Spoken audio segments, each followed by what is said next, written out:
Alright, first off, we want to give all praises to Yahweh, Ba'ashem, Yahushai, Ba'ashem, Bakas Badash, Dawada Yahweh, Ba'ashem, Yahushai, for allowing us to come out again through His Spirit, Dawada Yahweh, Ba'ashem, Yahushai, for giving us His truth of the word, and double honors our apostles and elders at Great Millstone, and salutation and blessings to the whole elect. And it's and basically we're in the spirit of forsaking this world and not looking back, because nothing is out there, nothing but weirdos and sodomites is out here in this world. This world is wholly set on wickedness, so you shouldn't be indulging in your flesh, because indulging in your flesh is just going to lead to one thing, which is death.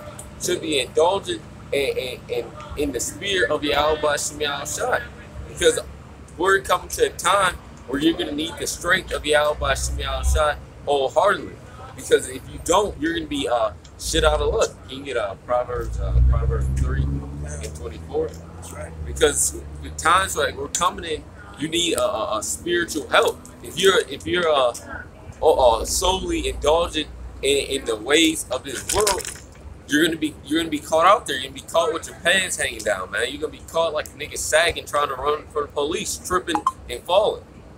You get that? Proverbs 3 and 24? Yeah, started 25. Okay, Kai. This is Proverbs chapter 3 and verse 25, and it reads, "Be not afraid of sudden fear, neither of the desolation of the wicked." God, and how are you not going to be afraid of that, man? If your whole mindset is set on the world and bullshit, you're gonna be terrified when that shit comes, because you're not gonna be prepared for it. You're not gonna be ready. You're gonna just be caught out there with your pants sagging. You're gonna be running and screaming for help, because you don't know what's going on. You don't understand what's happening, because you didn't. While the chance was set before you, the chance to seek Yahweh Ba'ashem Yahushai, you went to the Nike store. You went to what's that other one up there? The Under Armour store. And all the other bullshit of this world, man. Nothing's wrong with wearing Nike, but all niggas do is every Saturday is walk up to the Nike store or the Under Armour store and walk around downtown. That's it. That's what their whole life is based off of. Going to work and then being free on Saturday to walk around like a goddamn chicken with his head cut off.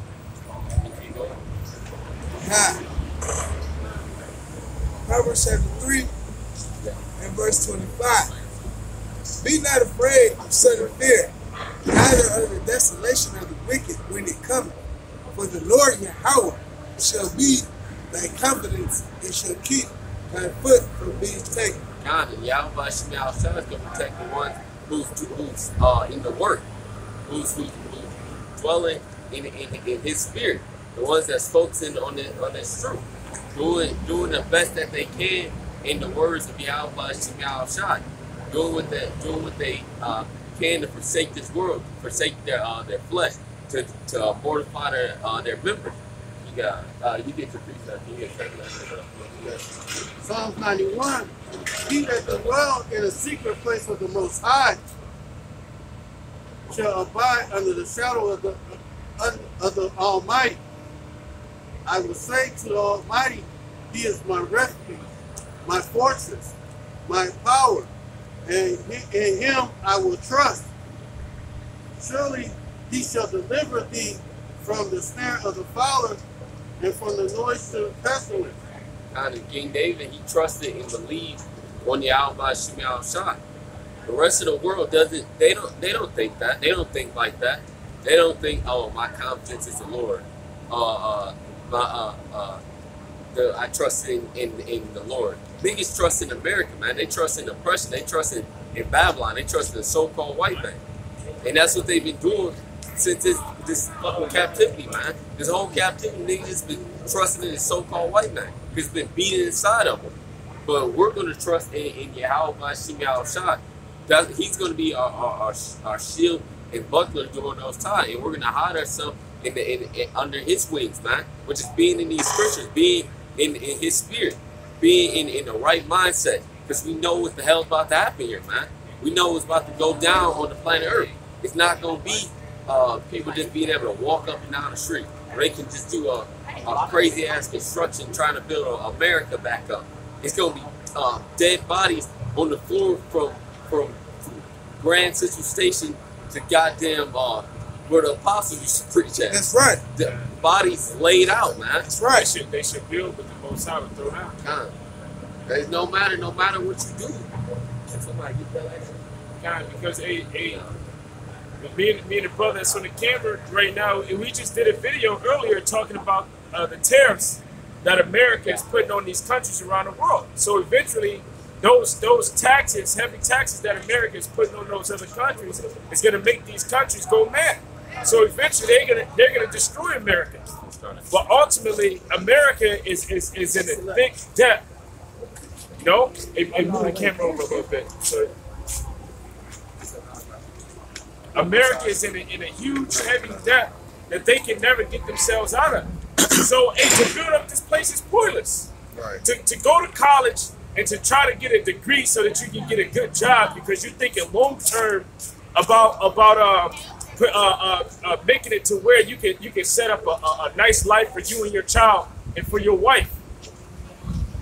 The best thing that you can do for your children and for your wife is to come out here and prophesy, man. That's right. Because in the end all, the only ones that's going to be protected in the time to come from all of the calamity and chaos that's going on is the men of the Lord and their families. You know? This is 2nd Ezra, chapter 14, and verse 13. Now, therefore, set thine house in order, and reprove thy people. Comfort such of them as be in trouble. So it says, set thy house in order and reprove thy people. That's what we're doing, man. We're getting ourselves right and seeking out by Shimi al-Shah, setting ourselves in order. And we're out here reproving you Negroes, Latinos, and Native Americans, telling you to get right, telling you to wake up before Yahweh by Shimi al-Shah. That's right. That's right. To order your house right. But the majority of you niggas don't want to, man. You want to stay in America. You keep going. And now renounce corruption. Let go from the mortal thoughts. And all this is corruption, man. This whole society is built off of corruption. Lies, robberies, theft, concrete, big ass crane. All this is corruption, man. Blood, yeah. That's everything, man. The people are corrupt. The animals are corrupt. And that's because the so-called white man has corrupted everything on the planet Earth. What's that in 1 John 5 and 18. Yeah, the whole world. 5 and 19. Yeah, 19 kind. The whole world lies and wickedness, man. Okay. So the whole world is corrupt. So it said renounce corruption, man. Let go from the immortal thought. Fuck this world, man. Don't worry about the bullshit, man. Yahweh Shimi al-Shah will take care of it. Just push this work. Do your videos, stay in order, and be brotherly, and trust in Yahweh Shimi al-Shah. That's right. And if you do those things, you gonna be good, man. If you're a part of that elect, you pray, fast, and keep fighting, man. Because we're at the end. There's no time to be caught up with bullshit, man. The bullshit is gonna always be there. The bullshit is just gonna increase more. But we just gotta keep trusting in the Lord. Let go of mortal thoughts, man. You going out? Can I grab one real fast? It's 2nd Ezra 15 and 6. It says, "For wickedness hath exceedingly polluted the whole earth, and their whole hurtful works are fulfilled." So this whole earth is polluted with wickedness. And why is it polluted with wickedness? Because of Job 9 and 24, the earth is given into the hand of the wicked. You know, who are the wicked that are ruling over right now? Isn't it the nation of Edom? The nation of Edom, the so-called white man, is ruling over. So therefore, the foundation of this world is out of course. You got women that are acting and living in the position of men. You got women that want to be men. Women with too much testosterone in their body, so they look like linebackers and they grow beards, man. You got men that have too much estrogen in their body, so they're effeminate. They grow boobs. The food is corrupted. The air that we breathe is corrupted. Like the Aqua said, everything is corrupted because the wicked is in power. The people mind and the way that they govern their lives is corrupted. You got people following the philosophies of the so-called white man. You got people believing that the Most High doesn't exist. So they're in the spirit of doing whatever the hell that they want to. Well, because that wickedness has polluted the whole earth, you know, therefore great judgments is coming. You got famine, you got death, you got pestilence, you got plagues. All of those things are coming, and those things are prepared as a sword for amendments. You know, to appease the wrath of the Most High Heavenly Father, because of all of the nasty, defiled, disgusting bullshit that you've been doing in this site. And shalom to the brothers that's on the comment board. Shalom to the brothers on the comment board. Yeah, you get like that. 1 John chapter 5, starting at verse 18.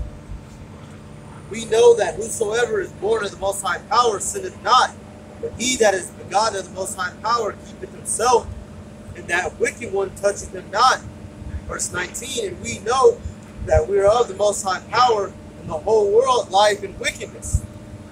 So the whole world lies in wickedness, man. Like the brother just brought out the Exodus 15. God. Everything is wicked. Everything is corrupt. Everything in this life, it's fucked up, man. Your the shoes we wear ain't even correct, man. Your goddamn clothes ain't even correct. So why would you forsake Yahweh Shem Yahushai for this world, man?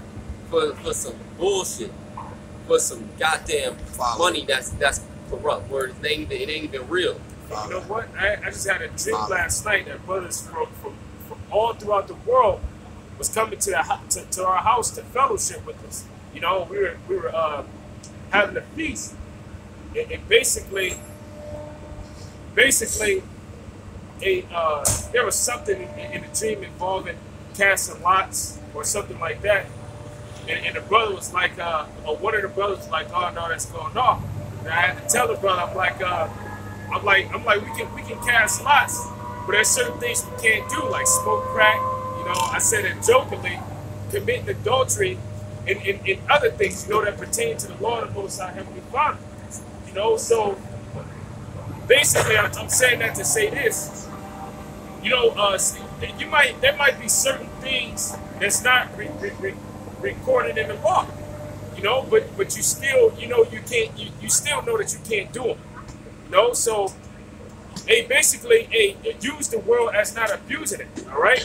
Right now, you want to use this opportunity that we have to repent before the eyes of the Most High Heavenly Father, so you don't get caught up in the bullshit that He's about to bring upon the world, because the whole world lies in wickedness. That's how you know in this scripture right here, you know, which is every Christian's favorite scripture, John 3:16. It says, "For the Most High so loved the world that He gave His only begotten Son, that whosoever believeth on Him should not perish, but have everlasting life." That's how you know that that's not talking about everyone that dwells in the world. That's how you know it's not talking about the whole inhabitable earth. You know, it's only talking about the cosmos. It's only talking about the elect. The elect are a world of their own, man. And that's who the Most High cares about. Because those are the ones that are making that effort, you know, to turn into the Most High Heavenly Father. Not even the rest of Israel. I got another piece of I'll talk about it. Where you go down and start talk about, I think verse 19, condemnation. I got you. This is verse 19. It says, "And this is the condemnation, that light is coming to the world, and men love darkness rather than light, because their deeds were evil." Yeah, kind of. So, man, that's all going with the whole world lies in wickedness, man. Everybody loves wickedness. Everybody loves darkness. And that's gonna be to their destruction. That's gonna be to their doom. Yeah, to their detriment. That's a better word. John, verse 20, it says, "For everyone that doeth evil hateth the light, neither cometh to the light, lest his deeds should be reproved." And that's the reason why, you know, a lot of people, they know that they're doing evil, but they'll try to do it when other people aren't around. That goes with the scripture in the book of Sirach. It says that, matter of fact, if somebody can grab it, Bob Bashar, I think it's like Sirach 26 or 25. But it says that such men only fear the eyes of the Most High. I mean, such men only fear the eyes of men, and know of not that the eyes of the Most High are 10,000 times brighter than the sun. Everything that you do in this society or in this world, whether you do it while it's daytime or nighttime, the angels are recording. That's the reason why at the end, all men shall be judged out of the book of life, man. You know, and if you're an Israelite and your deeds ain't right before the Most High Heavenly Father, guess what? Judgment is going to begin at your asses first. But then judgment is going to come upon everybody else. You know, because these other nations, the so-called white man, they've been doing wickedness for a long-ass time and nothing hasn't happened to them. The so-called white man nothing hasn't happened to him for all of the sins that he committed against the nation of Israel since his youth. What judgment has he had, man? That's the reason why the judgment of the so-called white man, when the Most High brings it, is going to be very great, man. But you got Jake that are following after the footsteps of the so-called white man. The so-called white man is teaching our people wickedness, and Jake is eating that shit up. You know, Jake, the so-called white man says it's okay to be a homosexual. Now you got big ass buff Jakes that's bending over, man. You're in the spirit of your leader, man. Because your leader ain't Yahweh Shai. Our leader is Yahweh Shai, man. We the ones that follow the land whithersoever he goes. That's right. This is Sirach 23 and 19. Such a man fears the eyes of men, and knoweth not that the eyes of the Lord are 10 times brighter than the sun, beholding all the ways of men and considering the most secret parts. Guys, so niggas like doing shit in the dark. If a nigga wants to break in your house, he's gonna wait till what time to do it. If a nigga wants to commit adultery, well, a nigga can commit adultery any time of the day if he has the opportunity. But the thing is, he'll try to do it when no one's looking. You know? Because they only fear the eyes of man, but they don't know that the Most High's eyes are upon this place. Doesn't it tell you that in Amos? That the eyes of the Lord are upon the sinful kingdom? The Most High sees everything. And he's about to give every man according to his work.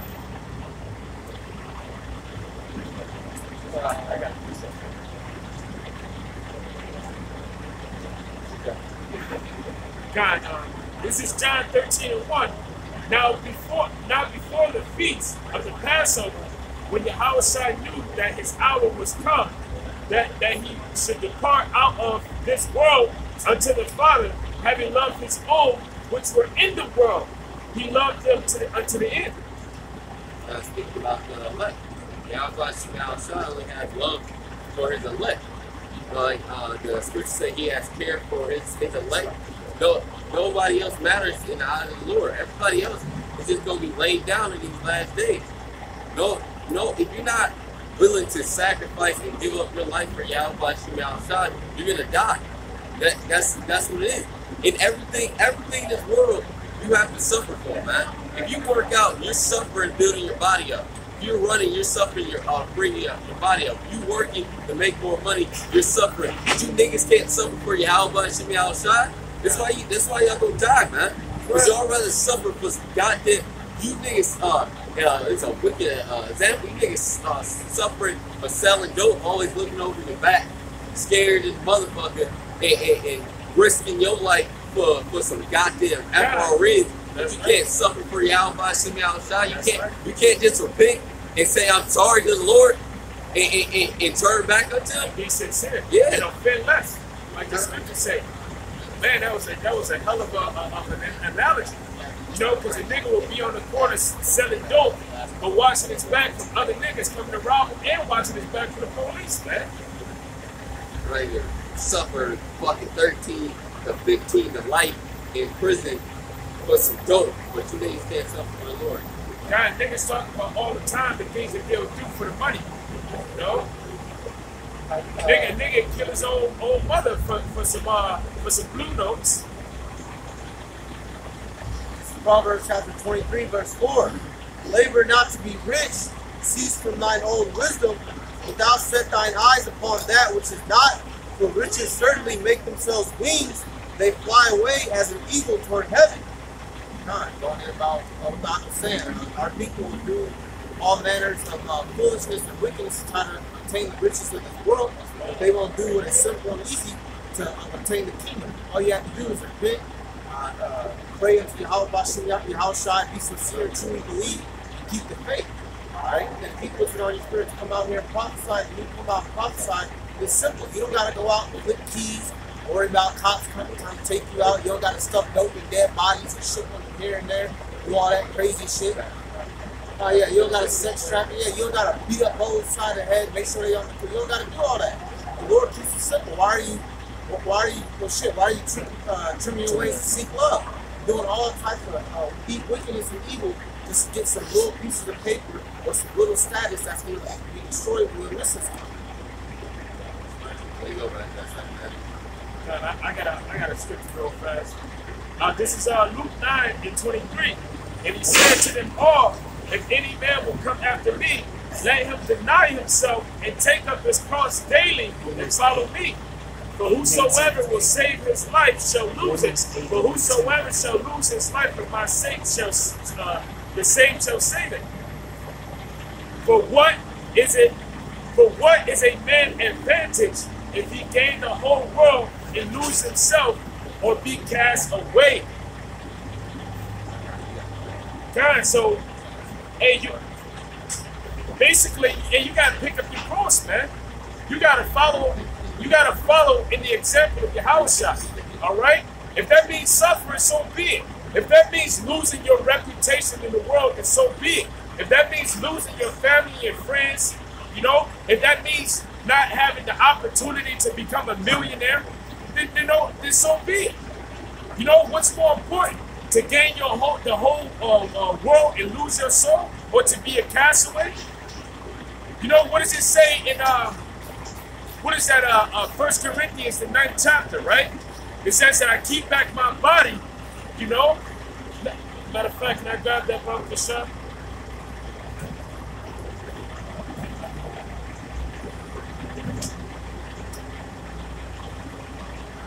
If anybody got anything, go ahead and grab it.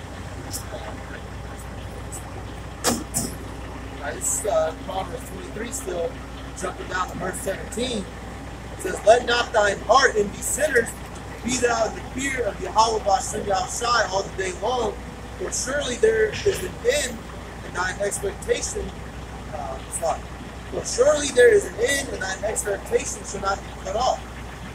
Hear thou, my son, and be wise, and guide thine heart in the way. All right, so don't be envious of what the wicked have. Don't be out here, he get this amount of money every week. He always got new J's, new cars, new hoes. He got a Challenger.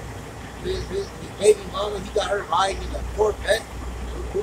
Don't be jealous of these niggas that flock off to what they want, because their end is going to be one of a great destruction. They might live it up on this side, or like the scripture says, why gain the whole world and give up your soul?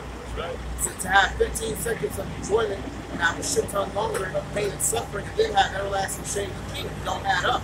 Math don't. It's not equivalent. It's not a good exchange. Sally supposed to get supposed to equal value. Yeah. You give a nigga a chicken, he's supposed to give you a big slab of cow beef or something. Equal value. Yeah. You niggas giving up the truth for less of a value. For Dan Chargers. That's the reason why they in the spirit of Esau. He gave up everything for a pot of uncooked meat. That's the reason why. Can somebody grab that in Hebrews 12? Lest there be any fornicator or profane person as Esau, who gave up. He gave up everything for a pot of uncooked meat. That's a carnal man. That's a carnal mind state to be in, man. You're gonna give up, like the ox said, you're gonna give up the kingdom. You're gonna give up flying in chariots, man. Having the best women, having the abundance of riches. Because the scripture talks about how the wealth of the Gentiles is going to flow into us. We're going to be richer than the wrong time. But you want to give that up, just for a consolation prize, a secondary prize, man.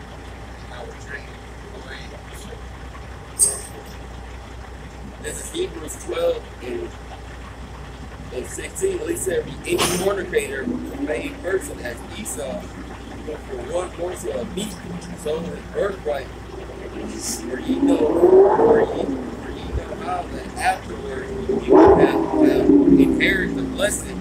He was rejected, for he found no place of repentance.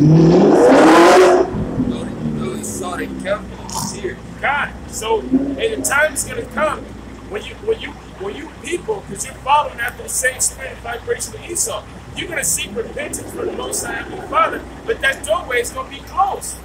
You're not going to have the place of, there's not going to be a place for repentance anymore. And although you weep and you cry and you ask the Most High, you know, to save you, to deliver you, and the Most High said he's not going to listen to your prayers. It tells you that in the book of Jeremiah. You know?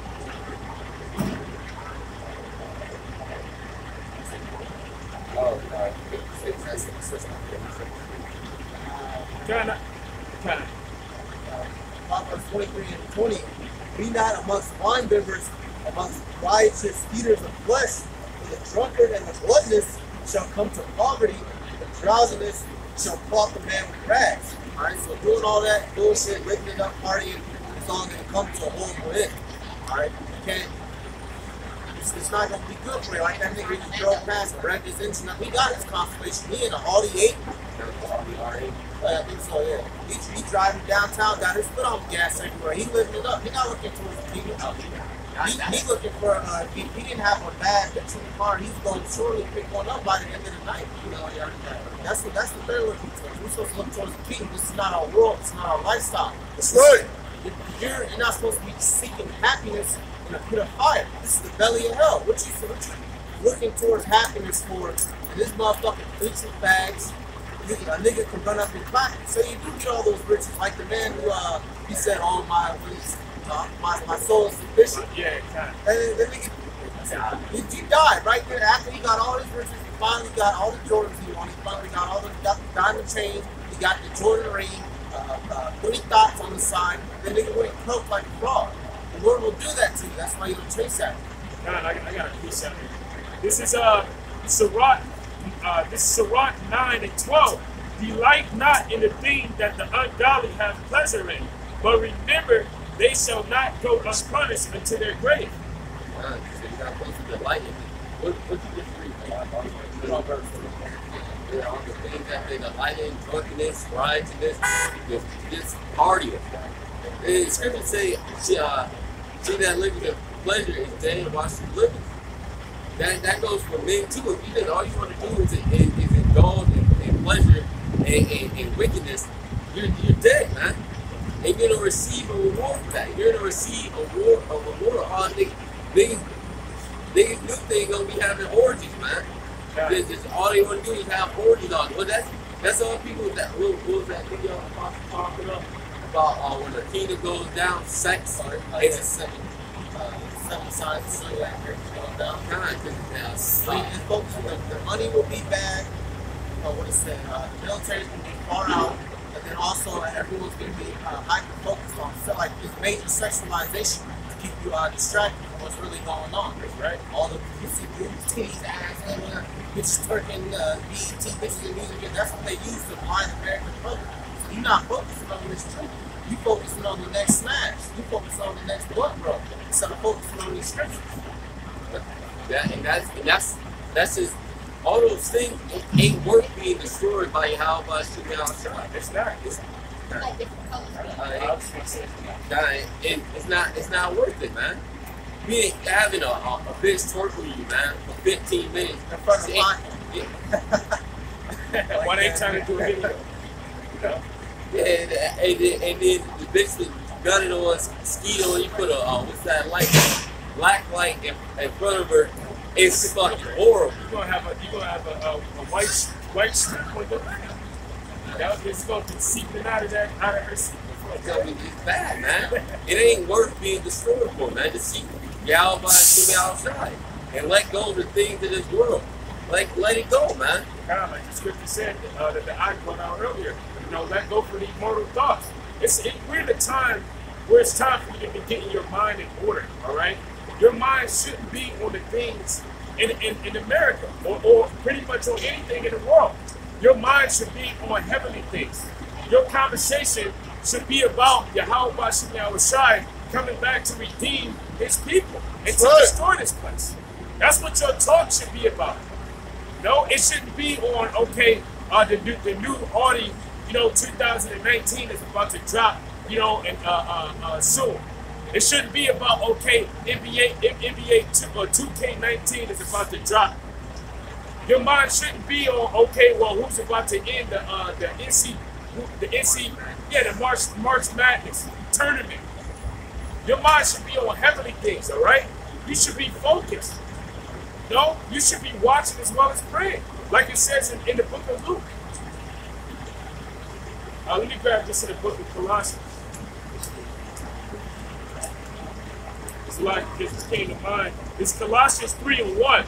It says, if ye then be risen with Mashiach, seek those things which are above, where Mashiach sitteth on the right hand of the Most High. Set your affections on the things above, not on things on the earth. So your care shouldn't be on, the new Jordans coming out. Your care shouldn't even be on your woman, man. It shouldn't even be on your family, your children.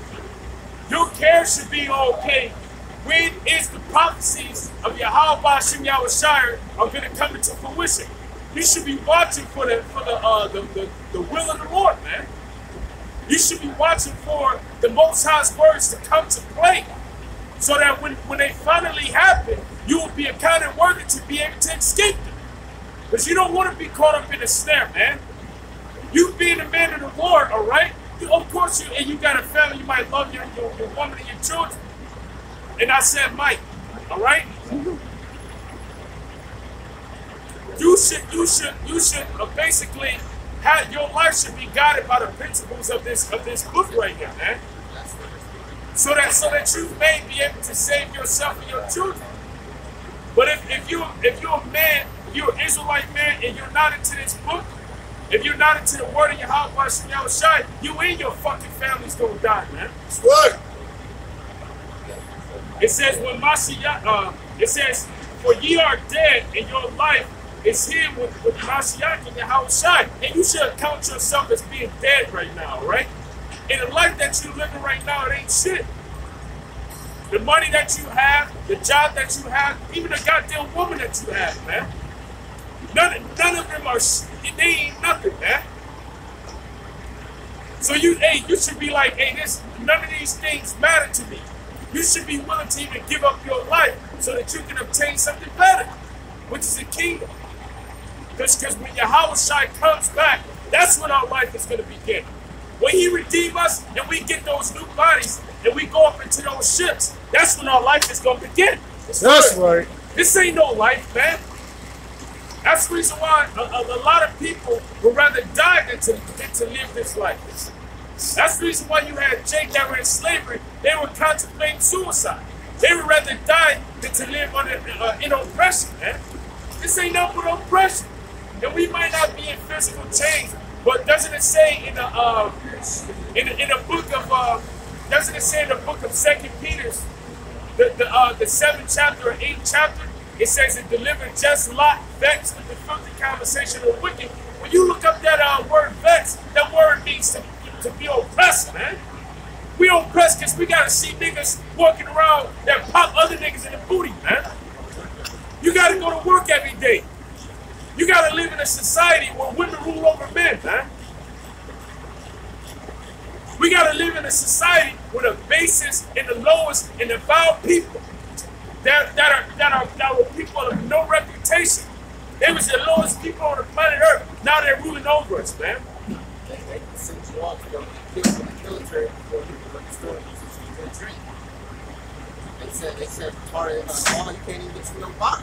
You gotta wait 18 straight years if you legally want to get you some box. They can throw you up in prison if they want. This is an unjust system. It's unjust. Because the unjust are ruling. No, and these same people want to chip you because they want to keep you under their rulership forever. But to read on, in order for you to strive in their system, that's the reason why it's gonna go down. They want to chip you and make you their slave forever. So in order for you to keep that life, which is not a life at all, in order for you to keep it, you gotta take that chip. Verse 4, it says, when Mashiach, who is our life, shall appear, then shall you also appear with him in glory. Mortify therefore your members which are upon the earth, fornication, uncleanness, and inordinate affection, evil concupiscences, and covetousness, which is idolatry. That's it. In 19, lay not up for yourselves treasures upon earth, where moth and rust can corrupt, and where thieves break through and steal.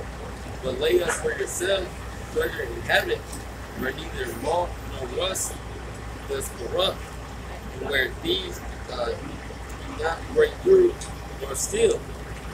For where your treasure is, there will your heart be also. Because your treasure,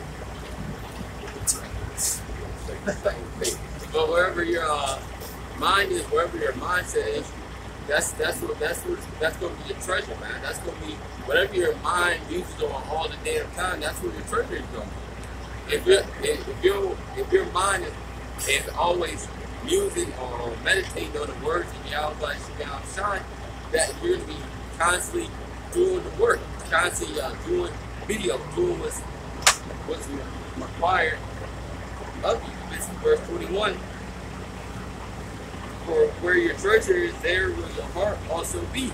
So wherever your treasure is, there your heart will be. If your treasure is the heavenly things, that's what your mind is going to speak about. That's what you're going to think about. That's what you're going to talk about, because your treasure is where your heart is at, which is your mind. Verse 22, the light of the body is the eye. If therefore the eye be single, the whole body shall be full of light. But if thy eye be evil, thy whole body shall be full of darkness. If therefore the light that is in thee be darkness, how great is that darkness? So you gotta make sure you're in the light and not in the darkness, not in the valley of the shadow of death. That's all this place is, man. The valley of shadow of death. Jake always talk about that, not even knowing that they walk through it every day, being destroyed, being in a corrupt mindset, being dead to the ways of Yahweh Shai. They don't have that light, which is Yahweh. Yeah. But brother, you saying death culture, black culture is the word black means dead. So Latino and so-called Native American culture. Celebrating the Day of the Dead is death. Dias de los Muertos. Fuck that shit. Dias de los Celebrating Muertos. doing the totem poles, that's a death. All that. If it's not of Yahweh Shem outside, it's a death. Those that hate me love death.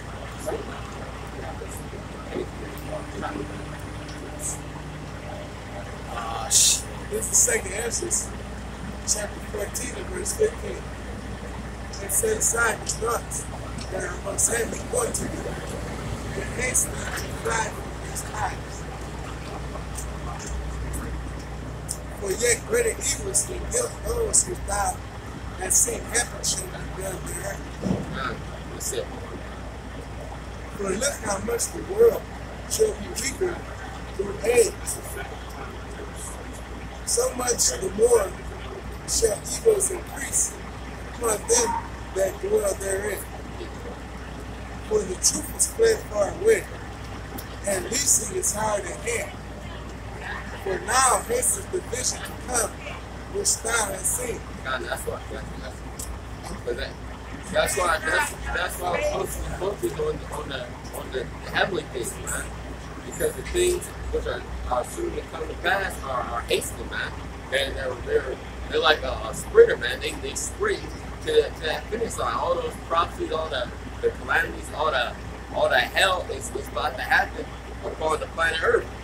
That's why your mind should be focused and letting go of mortal thoughts, because that's what's soon to come. Death, destruction, famine, wickedness, and it's haste, man. Greater evil was happening back then or soon to happen upon the planet Earth, and it's coming quick, man. Like a Lamborghini. It's flying down the street at 100 in 20 miles per hour, about to crash into everybody, man. And, well, 200, yeah, 300 miles per hour. About to smack everybody in their face, man. And everybody don't even, somebody said, bro, it's coming. It's flying down the street. They're still standing in the middle of the street. Yeah, hooping. Get out the street. Get out the street. Pick your sides. Yeah, God. Pick it in the same way. Man, we're trying to warn Jake to get out the street, and they just want to keep playing, man. They just want to keep doing what they want. So when that car hit them, going 300. They're in the street practicing their typical playing basketball because they want to be the next team. You know, the next one to get drafted to the NBA. You know, you should be worried about getting drafted in the elect, man. You should worry about getting drafted by the most out of the fun. That's good.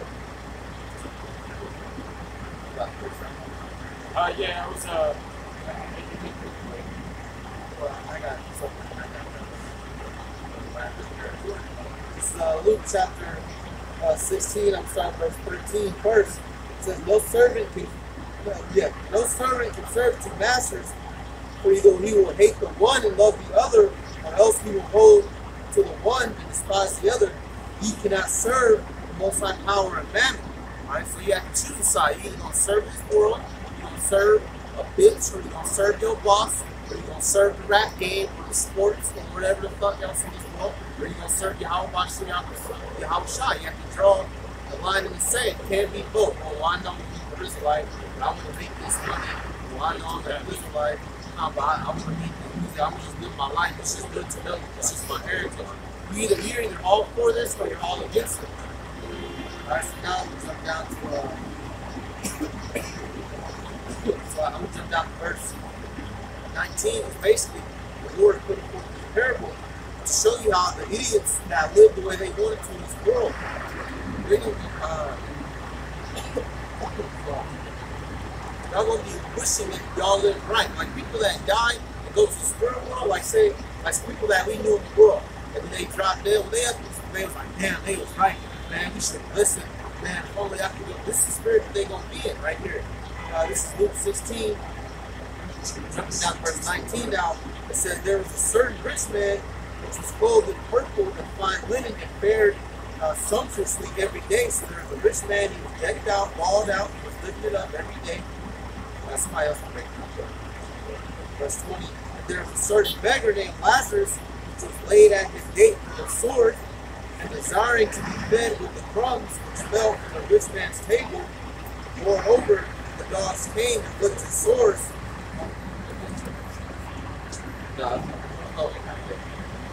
Verse 22. And it came to pass that the beggar died and was carried by the angels into Abraham's bosom. The rich man also died and was buried. Alright, so this is a parable. It's not talking about an actual thing that happened. Lazarus was climbing into Abraham's bosom. This is a parable. The poor man, he died. He was in the grace of the Most High. The rich man, he died, and it's about the same happened to him. Verse 23. And in hell he lifted up his eyes, being in torment, and said, seeth Abraham afar off, and Lazarus in his bosom.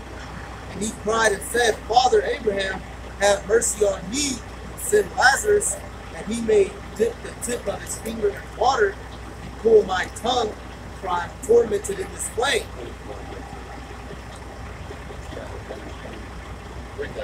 I'll start at verse 23. And in hell he lifted up his eyes, being in torments, and seeth Abraham far off, and Lazarus in his bosom. And he cried and said, Father Abraham, have mercy on me, and send Lazarus, that he may dip the tip of his finger in water, and cool my tongue. But Lazarus is speaking about us. Speaking about the people that like you know the name and he saw a so-called white man. He's a rich man. He's the one who oppressed Lazarus. And now when Lazarus being delivered, which is us being saved up out of here, and then the so-called white man entered into torment, now he's asking for help. Now he wants help. But during Lazarus' lifetime, the so-called white man didn't help us and didn't give us the crumbs. He was down and out, suffering, paying these punk ass bills, barely got enough to last, which you scraping along, you got to be cautious what you spend, so you have enough to survive each day. The so-called white man, these leaders, they live in this, even 2/3 of our people, they living it up out here doing whatever they want, whenever they want, to whomever they want, without thinking on any repercussions. So you enter, the so-called white man entering into his torment, he's going to want to flip the table, or no, we're going to have to take it. Like, just like how we took, just how we suffered, and the dogs lift up our wounds. Verse 25, but Abraham said, son, remember that thou in thy lifetime receivest thy good things, and likewise Lazarus evil things, but now he is comforted and thou art tormented. So nigga, you was lifted up. You had shit good while Lazarus was low. What does the scripture say? Forget it. Basically, everybody know how it goes, but he that is first shall be last, and he that is last shall be first. That's not a slot. That's how it is. We down here, we're the last, but Lord willing, we'll be elevated to the first because we suffer. And those that are first now, they're going to be demoted and deranked to the last. That's going all the way back to Jacob and Esau. You know, the eldest shall serve the youngest. You know, Esau has his rulership right now. That's the reason why the scriptures say Esau is the end of the world and Jacob is the beginning that follows. You know, Esau is first. He came out first, man. And our hand held fast the heel of Esau. You know, that's the reason why Jacob is the one that's pulling down this white man's system. That's right. Jacob is the one that's pulling down Esau's system. You know, we got Esau by the heel and we're pulling him down by the word of Yahweh Shah. That's right. 26. And besides all this, betwixt us and you, there is a great gulf fixed, so that they which would pass from thence to you cannot, neither can they pass to us that will come from thence. Then he said, I pray thee, therefore, Father, that thou wouldest. It's a dang Grand Canyon, man. We can't, ain't no hopping to be Edomite, ain't no hopping to be an Israelite. You can't be us, man. Old school. Yeah. You can't be us and we can't be you. The Lord said a difference between us, the so-called white man and Jake, man. You are allotted to be destroyed after we get delivered, man. After you serve in slavery. The so-called white man, how as soon as you enter some torment, you enter some heat, you ask for help. You're not gonna get no help. You gonna taste that fire, man. And no one is gonna help you, man. Yeah, nobody's coming to help you. Nobody's coming to your to save you, man. To your rescue. 7. And he said, I pray thee, therefore, Father, that thou wouldest send him to my father's house, for I have 5 brethren, that he may testify unto them, lest they also come into this place of torment. Abraham said unto him, they have Moses and the prophets, let them hear them. So that's going to be them. And that goes with because even the so-called white man picks up this book, you know, to try to read it, and guess what? That's the reason why he's bound himself to a hell of a curse. You know, they try to call themselves Christians, but they're not gonna heed the word of Yahweh Shai. And they're not listening. The prophets are on the scene prophesying right now. That's right. And do you think that these Christian leaders and these white people care about what we're saying? Hell no, they don't care. You know? That's the reason why Abraham said that they have Moses and the prophets. Moses and the prophets are standing in their lot right now, prophesying against these people. But are they listening? No. This is Psalm 50 and 16. But unto the wicked the Most High said, what hast thou do to declare my statutes, or that thou shouldest take my covenant in thy mouth, seeing thou hatest instruction and casting my words behind it? You know, and the scriptures also says that they're like the deaf adder. You know, the deaf adder that will not hearken to the charmers. Who are the charmers? We are the charmers. So the so-called white man ain't gonna listen to what we got to say. Verse 30. He said, nay, Father Abraham, But if one went unto them from the dead, they will repent. And he said unto him, if they hear not Moses and the prophets, neither will they be persuaded when one rose from the dead. God. That's we out here. Y'all want to hear us? Y'all don't want to listen now. So y'all just want to take that out. Are you doubles, meetings, and you 2/3? Are y'all? We out here. We come out every single week. These same motherfuckers down. These same workers see us. Same people that walk up and down the street. They go to CVS. They go to that punk ass health store. All these same stores. They see us every motherfucking week. If they don't question it, they just keep walking by. If Yahweh shot himself came down there to speak to our niggas and be throwing eggs at him. Oh, nigga, you broke. Nigga, you ain't nobody. Y'all wouldn't want to listen. So y'all gonna get that damnation and destruction. God, this is Psalms 58:1. It says, do you indeed speak righteousness, O congregation? Do you judge uprightly, O ye sons of men? Yeah, in heart you work wickedness, you weigh the violence of your hands in the earth. And that's the so-called white man. All of their wickedness and their violence, their wars that they're fighting throughout the whole world, you know, all of the evil that they're committing, all of the people that they're persecuting. It says the wicked are estranged from the wool. They go astray as soon as they be born, speaking lies. You know, in the scripture says it's the so-called white man is the father of lies. Verse 4, it says that their poison is like the poison of a serpent. They are like the deaf adder that stoppeth with her ear, which will not hearken to the voice of the charmers, charming never so wisely. You know, so we're those charmers. We're the ones that are speaking the words of Yahweh B'Shem Yahushai. You know how you look at one of those Middle Eastern movies, and then you got the guy playing the flute, and then you got the serpent that's dancing, and he's kind of hypnotizing the serpent. Well, that's it. Our music that we're playing isn't working on Esau. You know, he doesn't want to hear this message. He got Moses and the prophet, and that, which lets you know the spiritualness behind that parable. At the time when Yahweh spoke that parable, Moses and the prophets were dead, man. So that lets you know that it had to be something that was in the future tense, that was dealing with the so-called white man in this time, man. I got another one, if nobody else got one. All right, this is Sirach.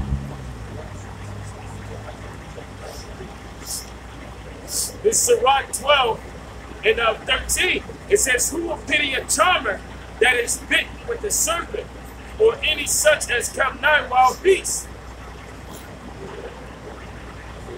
Yeah. It says, who will pity a charmer that is bitten with the serpent, or any such as come nigh wild beasts? Nobody. Not gonna care. It's like what's that? Alligator hunter. You can't feel bad for him. He was playing around with goddamn big ass stingray and he killed the guy. You don't feel bad for him, man. If you niggas want to trust a so-called white man, you don't believe in his system. When you get bit by him, when you get locked up, when you get killed by him, when you get hit with a nuclear missile because you want to follow the so-called white man, that's on you. And no one's going to feel bad for you. We're not going to be, oh, that's fucked up. No, we're going to praise Yahweh B'Shem Yahushua because you niggas deserve it. Y'all want to trust in the so-called white man and oppression and wickedness. And wickedness. When y'all get bit, no one's gonna feel bad. God, and ultimately, one of the ways that the so-called white man wants to bite you, your charge, is by way of giving you the RFID check. When you go into Revelation 13 chapter, verse 16, and you look up the word mark, and mark of the beast, the word mark goes back to charagma. The earliest use for charagma outside of the Bible means bite of the serpent, man, or a serpent bite. And she want to bite some chocolate.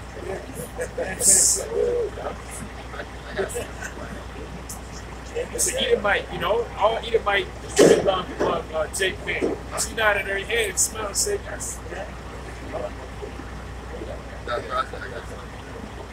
God, I got a little bit more on this. This is verse 14. It says, so one that goeth to a sinner and is defiled with him in his sins, who will pity? For a while he would abide with thee, but if thou begin to fall, he will not tarry. an enemy speaking sweetly with his lips, but in his heart he imagined how to throw thee into a pit. He will weep with his eyes, but if he find opportunity, he will not be satisfied with blood. You know, so yeah, this devil, he wants you trying to take the mark of the beast, you know, but ultimately he knows that you're going to be destroyed because of taking it. This devil doesn't want to give you his mark because he wants you to continue happily in his rulership with him. He wants to give it to you because he's like, okay, well, they're going to devote themselves unto me. They're going to stamp themselves as devotees and slaves. But eventually, that devil wants to kill you. Because when you look at the Georgia Guidestones, according to Esau's, his 10 commandments on the left-hand side, he wants to reduce the world's population down from 7 billion, which it may be somewhere up in 10 billion, but he want to reduce it from that amount to 500 million, man. That's a small amount. So this devil, ultimately, he wants to kill a lot of you. And the Most High is for that. The Most High, Yahweh Shemi Al-Shai, is for a lot of niggas being slain. A lot of people being slain on the earth, man. It needs to be more death and needs to be more death and the you know, more death and destruction upon your tribes, man. Because y'all don't acknowledge Yahweh Shemi Al-Shai, so it's gonna force you through death, through famine, through the sword, and ultimately through the nuclear missile. Because y'all don't want to get right. So the Lord gonna take that ultimate belt off, that strong leather belt. They don't break when you get whipped with it. It hurt, it sting like hell, and he gonna continually whoop your ass, man, until you get it right. And that's gonna be when your ass is dead on the ground and through. Yeah, for sure. Hi, this is Sirach, chapter 12, and verse 10, and it reads, never trust thy enemy, for like his iron rusteth, so is his wickedness. Though he humble himself and go crouching, then take good heed and beware of him, and thou shalt be unto him as if thou hadst like a looking glass, and thou shalt know that his rust hath not been unto him like a lamp. Continue on in verse 12. Set him not by thee, lest when he hath overthrown thee, he stand up in thy place. Neither let him sit at thy right hand, lest he seek to take thy seat. And thou at the last remember my words, and be pricked therewith. Who will pity a charmer that is bitten with a serpent? Or any such as come nigh wild beasts.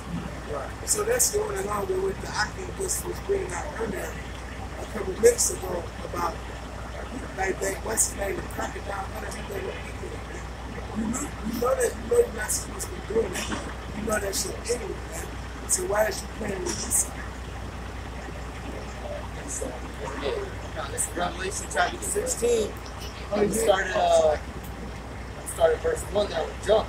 16:1 says, and I heard a great voice in the temple saying to the 7 angels, go your ways and pour out the vials of the wrath of the Most High power upon the earth.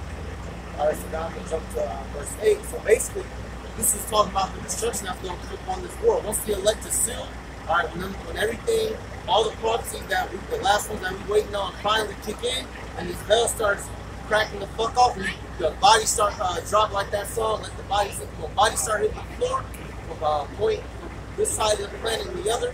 Alright, this is what's gonna happen.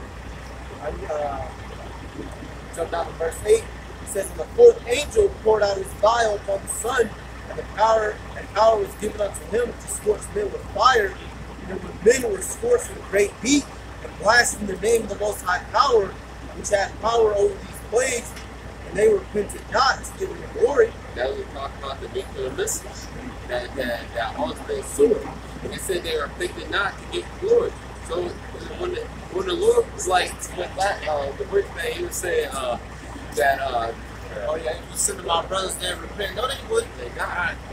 They never go repent. The so-called white man, he ain't gonna repent. He's not gonna feel bad for what he's done. That's why Abraham told you no. He said, you're not getting no water. He told you no. He told the so-called white man, you're not getting no water. You're not getting a dip of water from Lazarus' head. You're going to suffer, man. The so-called white man, you're going to deal with your hell because you're not going to think. It's not in your spirit to feel bad for anything. And 2/3 of the nation of Israel, because they're following in the likeness of the so-called white man. They're just like their daddy. You know, therefore, no place of repentance shall be found of them as well. And you know what? And that's the reason why earlier I want to grab this. This is Jeremiah 11:14. It says, "Therefore pray not thou for this people, neither lift up a cry or a prayer for them. For I will not hear them in the time that they cry unto me for their trouble. What hath my beloved to do in my house, seeing she hath wrought lewdness with many, and the holy flesh is passed from me? When thou doest evil, then thou rejoicest." You know, so these 2/3, they rejoice to do evil. They rejoice to follow in the ways of the so-called white man, in the ways of their daddy, man. They rejoice to sip lean, to pop pills, man. Smoking all this weed and popping all these pills. They rejoice to do that. All right? They rejoice to freak off on another man's woman. They rejoice to sell drugs so that they can live a lavish lifestyle. That's the same thing that the so-called white man is doing, but on a greater scale. So ain't no repentance, ain't no place of repentance. It's gonna be for you. Verse 10.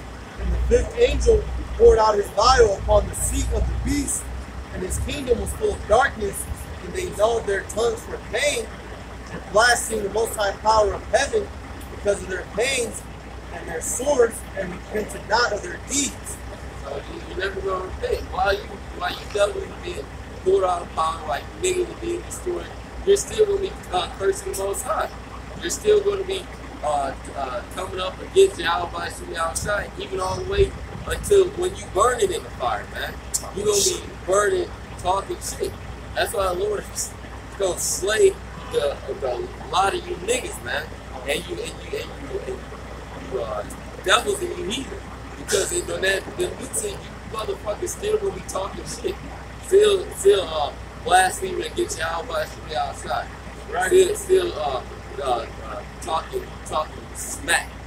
Like you go shit. Yeah. Hey, he say shit, boy. Yeah, talking shit. I'll see another word. But talking shit, man. You gotta prove that down here.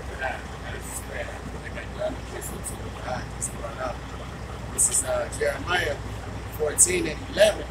It said, "Yahweh unto me, pray not for this people for their good.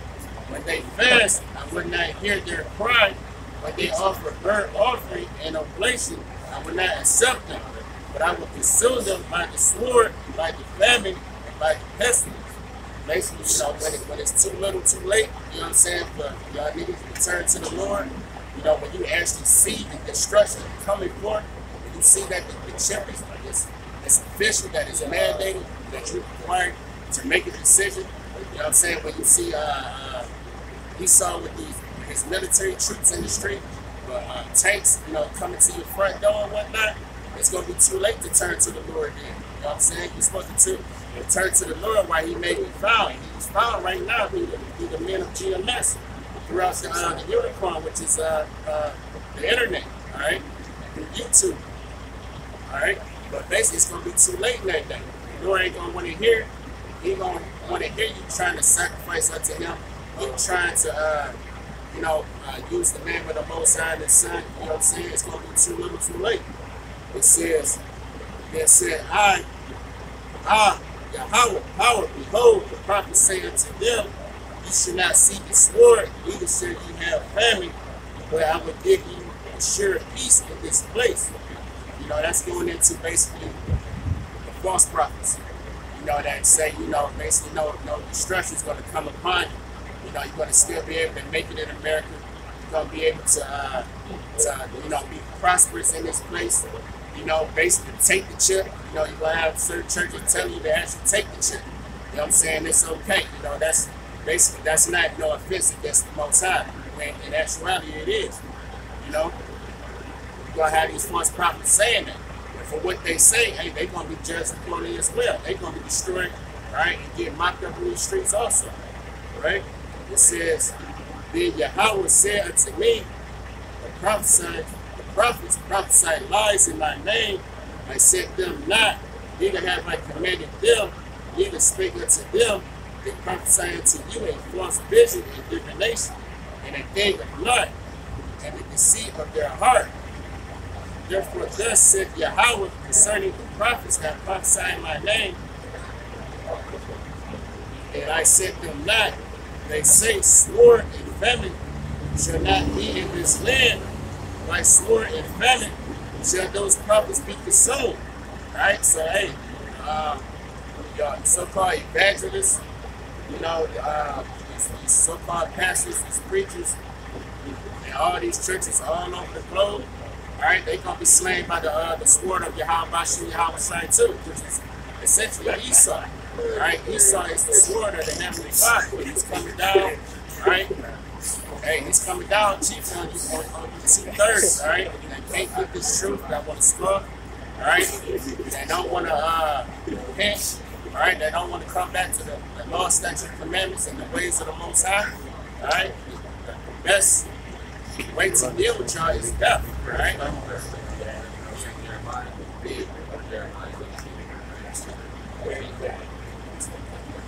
This is Jeremiah 15:1. There said Yahweh unto me, though Moses and Samuel stood before me, yet my mind cannot be towards this people. So the mind of Yahweh shines towards 2/3 of the nation of Israel. That's right. He can't deal with you, man. The only thing he's like a car that it costs more money to fix it rather than to just destroy it. That's 2/3. The Lord says he just has to destroy you and get rid of you and start anew, because you don't want to repent. You don't want to seek the Lord. You don't want to do anything but be a nigga in America. God, hey, so hey, that car, even if you fix it, it's still gonna have problems. It's gonna be one problem after another. You know, so you just scrap it and you get something better. It says, yet my mind cannot be towards these people. Cast them out of my sight and let them go forth. It shall come to pass, if they say unto thee, whither shall we go forth? Then thou shalt tell them, thus saith Yahweh, such as are for death to death, and such as for the sword to the sword. He said, Jeremiah said, basically, the Lord don't want to deal with you. Go tell him that I'm not dealing with you niggas, man.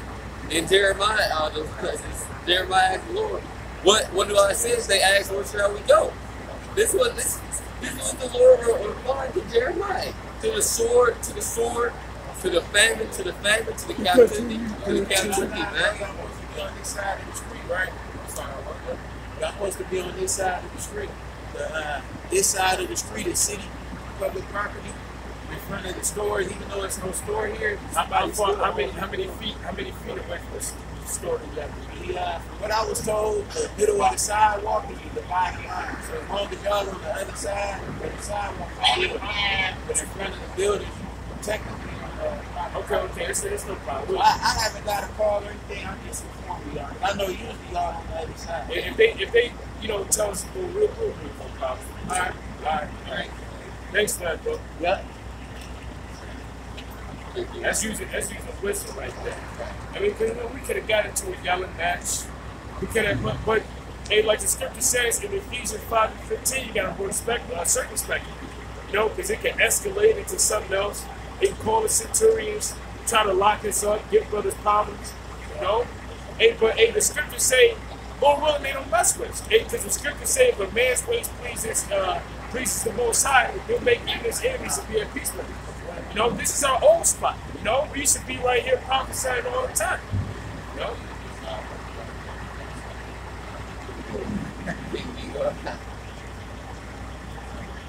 Such as for the famine to the famine, and such as are for the captivity to the captivity, and I will appoint over them 4 kinds, said Yahweh, the sword to slay, and the dogs to tear, the fowls of the heaven, and the beasts of the earth to devour and destroy. Because that's what the Lord is bringing to you Negroes, Latinos, and Native Americans. That it's only in a big broad thing that in a big broad scenario what's coming to you Negroes, Latinos, and Native Americans is death, and not no easy light death. Think about 16. Because the Lord is pissed, man. Huh? Reset? The bar, did you grab that? You got the preset? This is Jeremiah 32 and 20, 32 and 33. They say,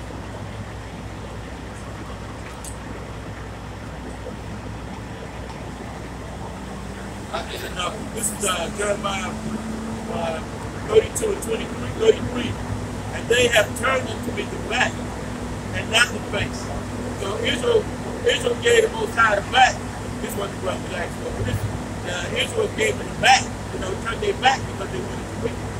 And that's the thing about Israel. Israel always followed what the heathens did.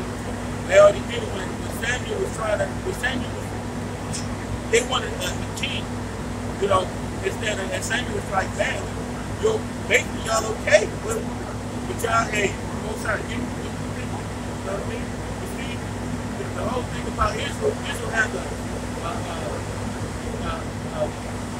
a leader following mentality. They're the leader, but they follow in wickedness. But it's wickedness, they know they indulge in that. That's their that's Israel, like it says, Israel, they're swift to run the mischief. They love it,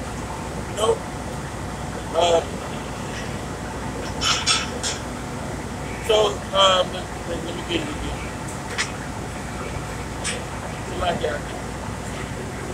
It says, though I taught them, raising up early and teaching them, yet they have not hearkened to receive instruction. So the only instruction they're going to receive is that nuclear destruction.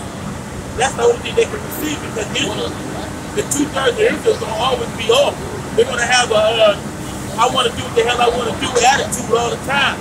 It ain't no way that you're going to be in a position where you're going to have a divided mind in this truth, in the spirit. Israel's going to always be in making their way into the wickedness. The way of the 2/3 is just death. So now they gave Most High the back. So what do you think he's going to do? I can't hear that. That's crazy. I'm gonna want him to break up the freeway. That ice crazy. And that all these like that damn machine, like oversized machine. Those are all these like I'm on fucking over the oversized all those oversized load. Esau got the big ass rigs and shit now, man.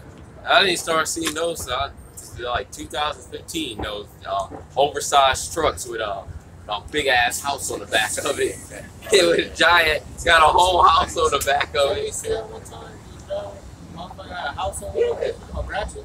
Yep. Yeah, kind of. This is Jeremiah 16 and 4. They shall die of grievous deaths. They shall not be lamented, neither shall they be buried. So no one's gonna care. You ain't gonna be able to lament your mama and during these times, man. Because when your mom get blasted, they're gonna be right behind you, running right at you. Should be alright. You're not gonna keep. But they shall be as dung upon the face of the earth. That shit, dog shit, or even better, horse shit. There's gonna be big piles of shit laid throughout the planet Earth, man. Yeah. And they shall be consumed by the sword and by famine, and their carcasses shall be meat for the fowls of heaven and for the beasts of the earth. For thus saith Yahweh, enter not into the house of mourning, neither go to lament, nor bemoan them. For I have taken away my peace from this people, saith Yahweh, even loving kindness and mercies. So the Lord, Beautiful. Go ahead. the Lord took away his peace from you, man. He don't really, Yahweh Shimi Al-Shai don't give a fuck about you 2/3 right now, man. That's why he gonna kill y'all on the great mass. You're sheep, man. As soon as all the instruction left, everything just started flowing back normally, like a goddamn movie scene, like off the Matrix. Everything just went back to normal, like it was never here. Like this shit is bugged out. I just noticed that everything just started flowing back. Lord come down. Yep. And they was out of here in 0.3 seconds and everything just started going back. It's all just started flowing again. Flowing, right? That's you damn people are rats on the wheel. Yeah, and that's the beautiful way, acknowledge, bro, the way you put it, because every time the Most High destroyed Israel, and then he give them mercy, and then what they do, go right back into the same way that they went into. And then you got people just smiling at us. We ain't know what's the smile at. Destruction is coming to America. So, and that's in a couple. And hey, and soon, very soon. You see what they did over there in Russia? They put sanctions on them. They put sanctions on the business, the Russian businesses that Putin was dealing with. And so Putin, I hate to say that. Putin is you know, hey, what that's gonna do? Now that's basically gonna start more issues, because now he have businessmen that they're causing issues with. You know, they're basically freezing assets to deal with Russia. With anybody that deal with Russia, that's from the United States. Oh, now you messing with my money. You know what happens when you mess with anybody's money, man. And then over there in the UK and even in America, Russia's taking their diplomats out of these countries. Hey, they withdrawing. They ain't withdrawing for no reason, man. They sound like they care more than America. It's time to go. Yeah, it's time to Get go. the fuck out of here. It's almost time. You need to leave America. You need to go and leave the UK, because it's something about to happen. Yep. The country don't withdraw is people and his diplomats for no reason. They getting ready for something. They kick them out, kick other diplomats out. Yeah. You know. Yep. So get out of here. Yep. Get out of here. Just get out of here. America's done, man.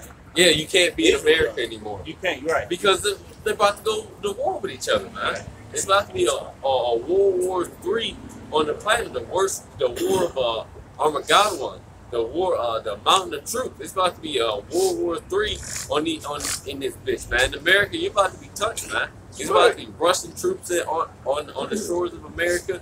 The Chinese troops, all types of troops is about to come here, man. And you people just went right back to the bullshit. Traffic flowing again. Is a noise quiet. People already parking over there. Like nothing was just here. Like they wasn't just doing construction 5 seconds ago. But and everything just going back to how. Yeah, shit was bugged out. Shit was weird. But that's how you Americans are. You just gonna flow back to the bullshit as soon as, because that's how it is. When something big happened, school shooting happened, people upset for a second, then they just flow back to the bullshit. Go right back to the bullshit of the world. But you're not gonna be able to go back to the bullshit soon enough, man, because it's gonna be attack of attack of attack of attack of attack, and it's gonna keep going. You got it. I'll just bring this out real quick. This was the brother. This is what scripture. This is Deuteronomy. This is Exodus 20:33 and 23. I go to 22. It says, "And it shall come to pass while my glory passes by, that I will put thee in the cleft of the rock, and I will cover thee with my hand while I pass by." But verse 23 it says, "And I will take away my hand, and thou shalt see my back parts, but not my face, and not my face shall not be seen, but my face shall not be seen." So the Most High is going to give Israel, he's going to give Israel the stiff arm. You know, he's going to turn their back and not the face. It's not going to be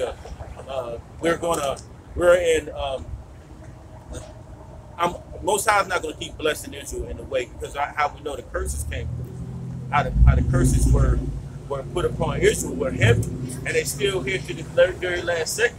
You know. Go ahead, bro. I was just about to say, well, what you said that the Most High is getting ready to, give Israel the stiff arm. Well, what is he doing? He gave him the stiff arm. Well, I was referring to like it's Jacob's trouble when that comes. Right. But right now he's stretching out his arm to bring us back to the fold. Well, he's stretching his arm out to the elect. Yeah. So the elect is the one he's stretching his arm out to. And Israel and the 1/3, the 2/3, they just like the rest of the heathen. They gotta be vaporized. Mm-hmm. So it's no way. So the Most High, have you ever had somebody give you the back, like turn away from you, and you feel that? You think we don't feel this out here? You think we're not? Our spirits is not enough to understand that we have some type of disdain against the power of heaven that we always we pray to, but he ain't hearing us. We know he's real. Because Israel got a seal, and we know that. And as our spirit still being stiff-armed, or we're looking at through the back, it's just to the point now that Israel is going to be tore up forever. It's going to be locked down. This destruction is coming. I got this, because our people, they don't want to believe in the Most High. That's why he has to do all these things for them. They don't want to believe his word. They don't want to believe the prophets that came out. But y'all going to believe this ass whooping that he finna hand you. That's right. Y'all going to believe that fire when it comes. Y'all going to believe the death. You're going to believe martial law. The things we say, people say, oh, that's a far off. Oh, nigga, we got 70 years. I think I have to. Con. But they going to believe. They going to believe when little Trey get a trooper come and kick the door in, and then come and take the hardest side of his M4 and mash his face in, and where his teeth is sticking out the back of his neck. That's when y'all go. That's when our people like to believe. When death and destruction happens, that's when people want to believe. All right, you tell a nigga, hey man, it's gonna be cold outside, or you tell, oh man, it's gonna be hot outside. Oh no, it's not. No, it's not. Then you go outside. Oh shit, yeah. Then you want to go. You got nah. This is what we got for you. Jeremiah 5:11. For the house of Israel and the house of Judah have dealt very treacherously against me, saith Yahweh Bashem Yahushai. So we dealt wrong with the Lord. He didn't deal wrong with us. He took us out the land of Egypt. He gave us manna. He gave us quails. He gave us all our heart's desire, and our people still decided to betray him and do whatever the hell he wanted to. That's why he gonna break you. He gonna break a leg off on you dummy niggas like he did back then. He's gonna do it again. All right, the 2/3 is gonna get one last ass whooping before everything is said and done, and it's well deserving so, because people have forgotten. Just like it says in Psalms 14, the fool say in his heart that there is no God. Okay. And you know what? I just walked up and I heard the end of what you were saying, and that's the whole reason why the Most High gave a song to Moses in the book of Deuteronomy. I want to say it's like Deuteronomy, the 32nd chapter, if I'm not mistaken. But hey, he gave the song to Moses because the Most High knew that y'all was gonna go up, And Moses recited the song to Israel. He said, "Hey, after my departure, I know that y'all gonna corrupt yourselves, man. So you're people that are corrupted." Well, you had Jake when we was talking about this the other day when Moses was speaking. They was probably up there, man. You need to hurry up and die, man. We sick of seeing you. We've been seeing you since Jake was sitting in the crowd talking shit against Moses. That's why he was saying y'all can already see it in you. As soon as I die, y'all gonna go off and be some little niggas. Yeah, he already knew it. He knew it. The Most High told him. Shit, they proved it when he went to talk to the Most High. They started tweaking that. It's like a week went by. It's like, okay. Aaron, where's Moses? Hey, where's your man's at? He went into the mountain. They knew he was mountain. Another week go by. They was like, hey, Aaron, where the fuck is Moses at? Where's Moses? Hey, did he bring us out here to die? Where the gods at? Where the idols? Nigga, whisper this. Hey, them idols. Hey, y'all remember them idols? That's 2 weeks in. Hey, third week, they just start tweaking. They start itching like crackheads and shit for some damn idols. They just start, Bullock, the golden calf, start tweaking and shit. And then when Moses came back, they was out there partying. Moses thought a damn battle was going on. They was fucking losing their mind. was fooling. Yeah, Moses thought a war was going on. He thought a war broke out amongst the people because it was so goddamn crazy. This is Jeremiah 5:12. They have belied Yahweh Bashem Yahushai and said, "It is not he, neither shall evil come upon us, neither shall we see sword nor famine." That's what they say now, like they were saying back then. Ain't nothing gonna happen. Y'all niggas crazy. Ain't nothing gonna happen to America. Verse 13. And the prophet shall become wind, and the word is not in them. Thus shall it be done unto them. Oh, y'all niggas gonna die. Y'all niggas gonna regret all that. Y'all gonna stop that. Y'all gonna have kids. Blah, blah, blah. Y'all gonna grow up and stop doing College. God, that's what they think now. That's what they say now. Need to go to college. Come, verse 14. Wherefore, thus saith Yahweh Bashem Yahushai, power of hosts, because ye speak this word, behold, I will make my words in thy mouth fire, and this people wood, and it shall devour them. So we're gonna keep coming out here, and these very words that we preach out here right now is gonna come to pass in the name of Yahweh Bashem Yahushai upon all you people. That's right. We say the missiles gonna come, these damn missiles gonna come, because the Lord put it in our spirit to tell you. We say that martial law is gonna come. It's gonna be goddamn martial law. It's gonna be World War III. Motherfuckers gonna be getting stomped out on the block. Animals is gonna get out the zoo. Paratroopers is gonna be coming down like Red Dawn. They gonna land down on Timmy Wilson and boot his neck off. All right, it's gonna be all types of death and destruction. There ain't gonna be no mercy out here. Don't forget the newly created beast. The apparition. Yeah, we was talking about. That's what. No, I was about to say because up in Maryland, I think I told y'all, but when I was in Maryland, they have a something out there called a spigot because they got an escape bug out there in their lab. It's a combination of a cricket and spider. And you brothers that live in Maryland, you might know what I'm talking about. It's literally something that Esau cooked up in a lab. It has the body of a cricket and it has legs, spider's legs on it. You brothers can look into it. But it is going to be newly created beasts. It's going to be crazy out here. Like what's that? Cabin. No, y'all got it. Cabin in the woods. Cabin in the woods. Yeah, and then when you read that Wisdom of Solomon 11, the newly created creatures. Some of them creatures, them weird looking creatures, was sent on you niggas back then in the wilderness. Because that was Solomon speaking about the wilderness. Them beasts was sent on you niggas back then too. Different types of creatures, fears, serpents, horrible sparkles out of their eyes. Just to destroy you niggas, man. Even in the wilderness, you niggas wouldn't even listen when the Lord was 2 inches away from you, man. 2 inches away, man.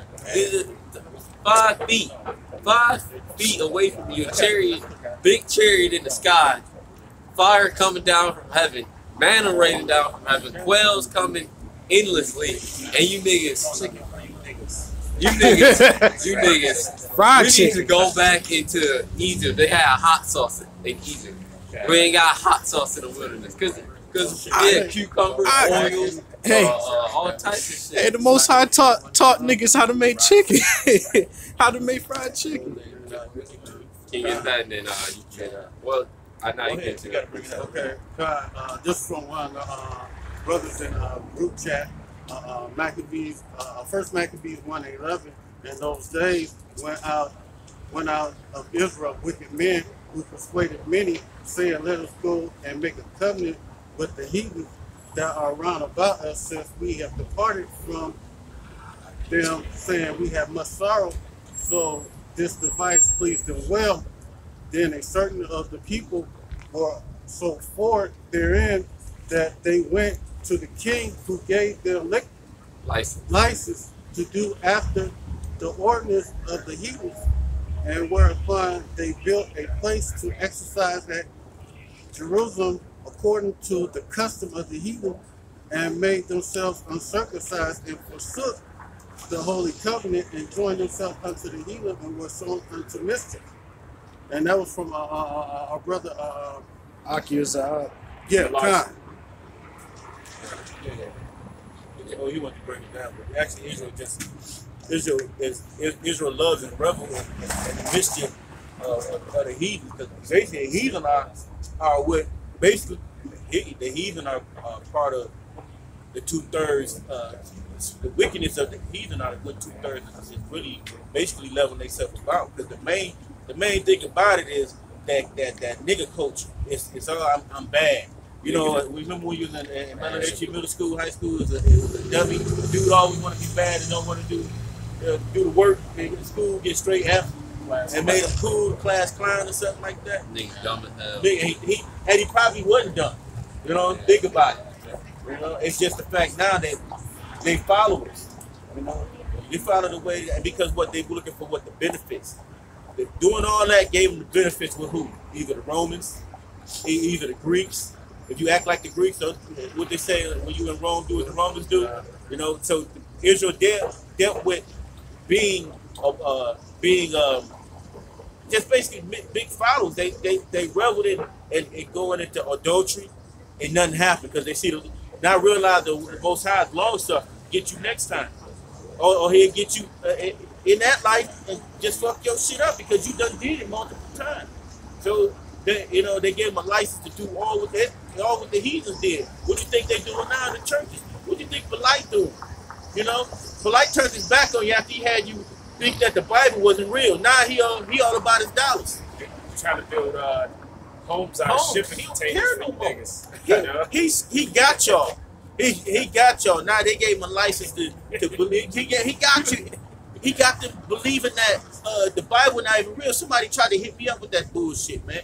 Just to tell me about how some girl got on his head. He wanted him to send me one of those screenshots of the girl talking to him. I guess she believed in, nigga wasn't gonna believe in Jesus, but he replied talking about how you gonna believe in what your slave master believe in. I'm like, why are you texting me this bullshit?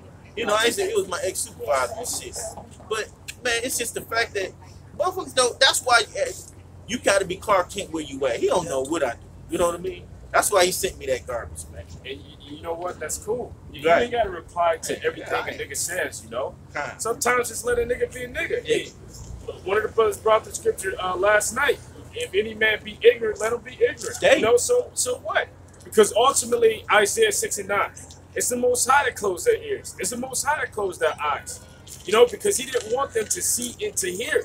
He didn't want them to be saved. That's the reason why all of the words that Yahweh Shai was speaking into, the rest of the people was in parables. But when he was speaking unto his elect men were plain, and it was simple, were straight to the point. He made them to know. He made them to understand. But everybody can't receive the understanding that we have because it's not meant for them to. So you would tell a nigga this, you'll cast your sword, you'll cast your word before swine, and they'll turn and rend you and trample your word, man. They don't want to hear this. It holds no value to them. None. It's no weight. There's no weight to them. It's what they call that. It's to do this work or to believe in the Lord. It's like not a heaviness. It's like a burden to them. It's a burden to them. Oh well. Hey, bro. Do you know your nationality? What's your nationality? Haitian. Okay, you Haitian. Okay, if you're a so-called Haitian, then your lineage goes back to being one of the 12 tribes of Israel. You would actually be from the tribe of Levi. Right. Have you heard this before? Yes. Where'd you hear that? Well, I go to like a multi-denominational community center. Okay. Yeah. So you run across Israelites there? Yes. It's like a bunch of different people there that's talking about. different Muslims. So the Islam, we connected. You connected all the way back to Israel, the Egyptian time. Yeah. Okay, that's a whole bunch of stuff that's mixed together. Yeah. Wait. If I was a bartender, that would be like mixing some Quavo with some rock. Right. Hey man, that kind of information right there got to get our people drunk. It's just simple. We're not Muslim. Right. We're not Islamics. Right. We're not Negroes. We're not Africans. Right. We're the 12 tribes of Israel. And that's according to the Bible. And it's being revealed in this time by way of prophecy, by way of the scriptures, and through the Holy Spirit. So you wouldn't be a Muslim, all right? Islam was created basically by our people to try to get back the land from the Holy Land back from the Arabs. Yeah, I believe that. You can look into what's known as the creation of Islam. The first wife of the Prophet Muhammad, her name was Khadijah. and she was an Israelite woman. Her uncle was an Israelite man. And basically, during that time, Khadijah, they were trying to make Khadijah the Esther of that time. I don't know if you're familiar with the book of Esther. No, not yet. I gotta redo that one. That's right. Because what the brother was saying, and it was actually her cousin, and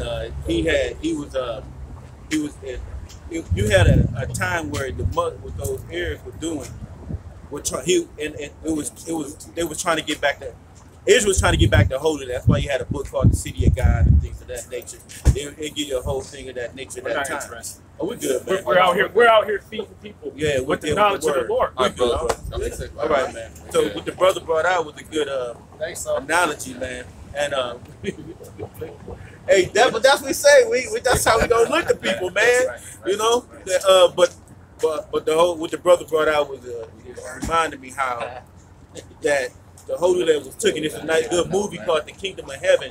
If you want to research that, you know, it's like the 5 City War. That's what that whole movie was based on. I had a scripture. This is because Israel is still being subjected to the way it is word. That's why we blame the so-called white man. You know, he gives you the license to just, hey, you can do what you will, do as thou wilt.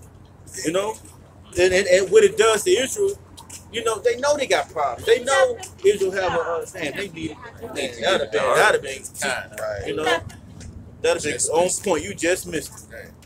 This is but that's spiritual though. That's spiritual. That's spiritual as hell. You know, because that's how it's gonna be for these niggas. The prophets are out here giving them food, free food. Giving them, hey, the scriptures say, silver and gold have I not, but that which I have I give thee. We're giving you something better than riches. We're giving you something better than food. And guess what? You're going to just miss it. You know? You're going to just miss it. Because right when you like, okay, fuck these prophets, Most High going to make it to where he take us away. It's going to be a famine in the earth. It's going to be a crying for wine in the streets. Right. And then that's where you're going to try to seek for a way to get yourself out of the situation. But you're going to just miss it, man. Probably getting a sandwich. He probably had a sandwich, a ham sandwich. He probably had a ham sandwich in there and everything. Why they go straight to the ham? That's the question. Because it's cheaper. Turkey is cheaper, but why they go straight to the ham? Why black folks love ham all the time? Yeah, he just ate one. He just had double stack of ham. He had ribs. He just cooked. Ribs. Sucking the hell out of his I want my baby back there. I got a scripture real quick. This is concerning the reason. This Romans 11 and 7. It says, "What then? Israel have not obtained what they seek for, but the election has obtained it, and the rest were blinded." Right? The rest were blinded. Why? How were the rest blinded, man? The TV shows, loving hip hop, hell, like you said, they gave them license to be like do what the heathens do. So even back then, they were worshiping in the temples to other deities and other gods, and it was okay as long as you didn't worship that name, as long as you didn't use that name and worship it. You know, remember they told the apostles, they told them not to worship in that name, and it was Israel. It was Israelites, man. It was Israelites telling them not to worship in that name, man. Why? Because they even knew it was power. So we know it's a true power. It's true power in that name of Yahweh Shem Yahushua. That's right. You know, and it's not being used, but that's why he gave his secrets to his servants, the prophets, man. That's why there's not that many men on earth that hear that know that name. You don't see. I spoke on the last week. You don't see somebody walking around. Hey, there go Yahweh Shai, there go Yahweh. No, that's not a name that's in the earth, but it's going to be refreshed. That's right. It's going to be refreshed in the earth. It's going to be brought out. And that's why you don't hear those names. I mean, at least I don't. You know, I ain't been around the world to hear that somebody had that name, but it's not common. That's not a common name. So now you got to look at it. That why was that name pulled out? Why you got other Israelites calling him the name that's not his name? You know why you meaning. Yeshaya, that's not the name. You know, they call him multiple names, but it's not his name. So soon as Israel learn that, let's put it like this: if it said that if we all turn and face Jerusalem, The Most High said he'll come get it, but what we gonna do with that? They all had to use that name. There's no way you gonna get around the name. And you know what? That's the reason why it says in Revelation, the 7th chapter. Matter of fact, I'll read it for you. You know, because it goes right along with what you just said. And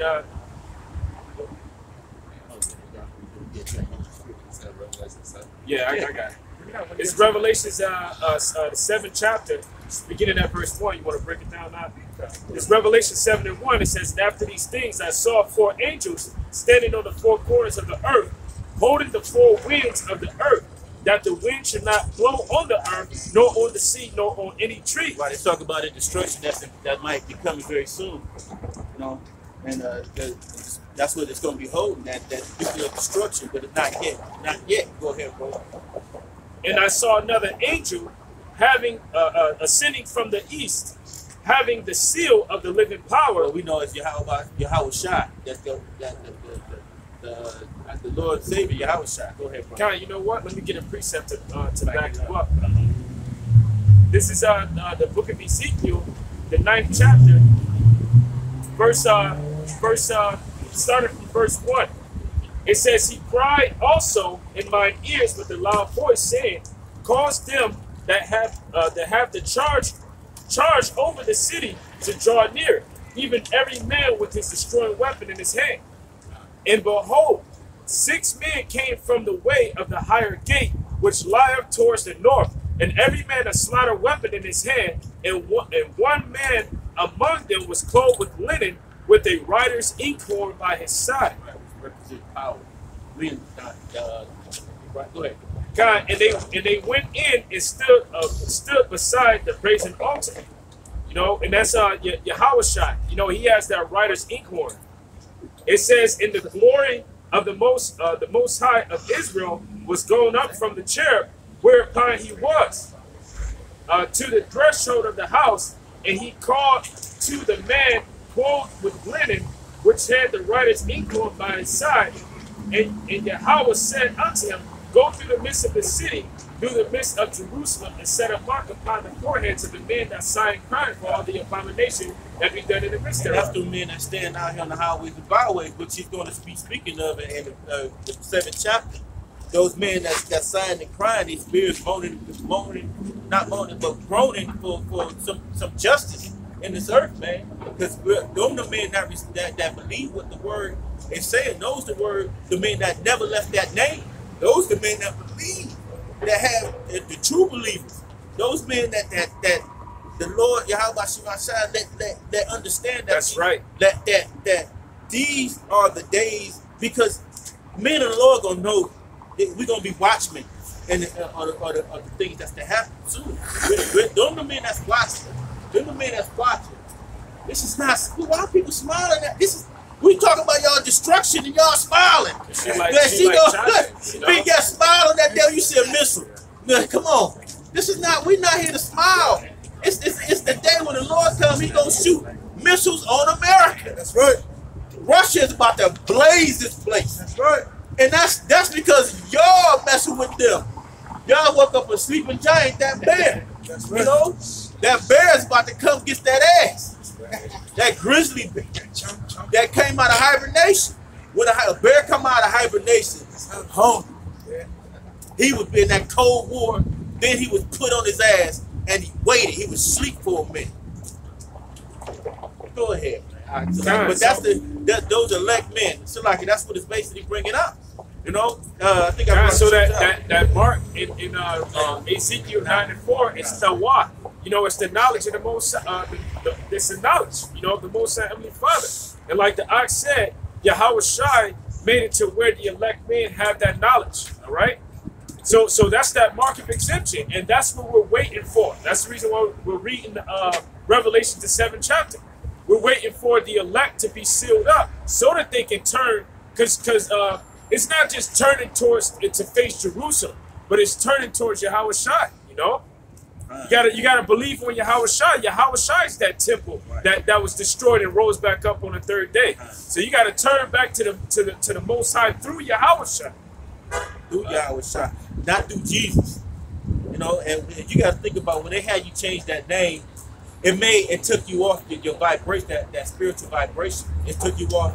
It took you into it took you to no man's land. You know now you don't have nothing that's protected. The men of the Lord, the highways and byways, things can happen to us, but we keep that name in our mind, our heart, and our soul, man. Believing in the Lord and don't care about nobody else. We just can't wait to the day. Never mind. The so-called black woman get her ass handed to her. That's right. Because she think it's a game, man. She think that going with other nations is part of this thing. It's part of her graduation into life, into society. Into society. Not knowing this is the devil that the reason she's in this position because she listened to that guy. That's right. Go ahead, bro.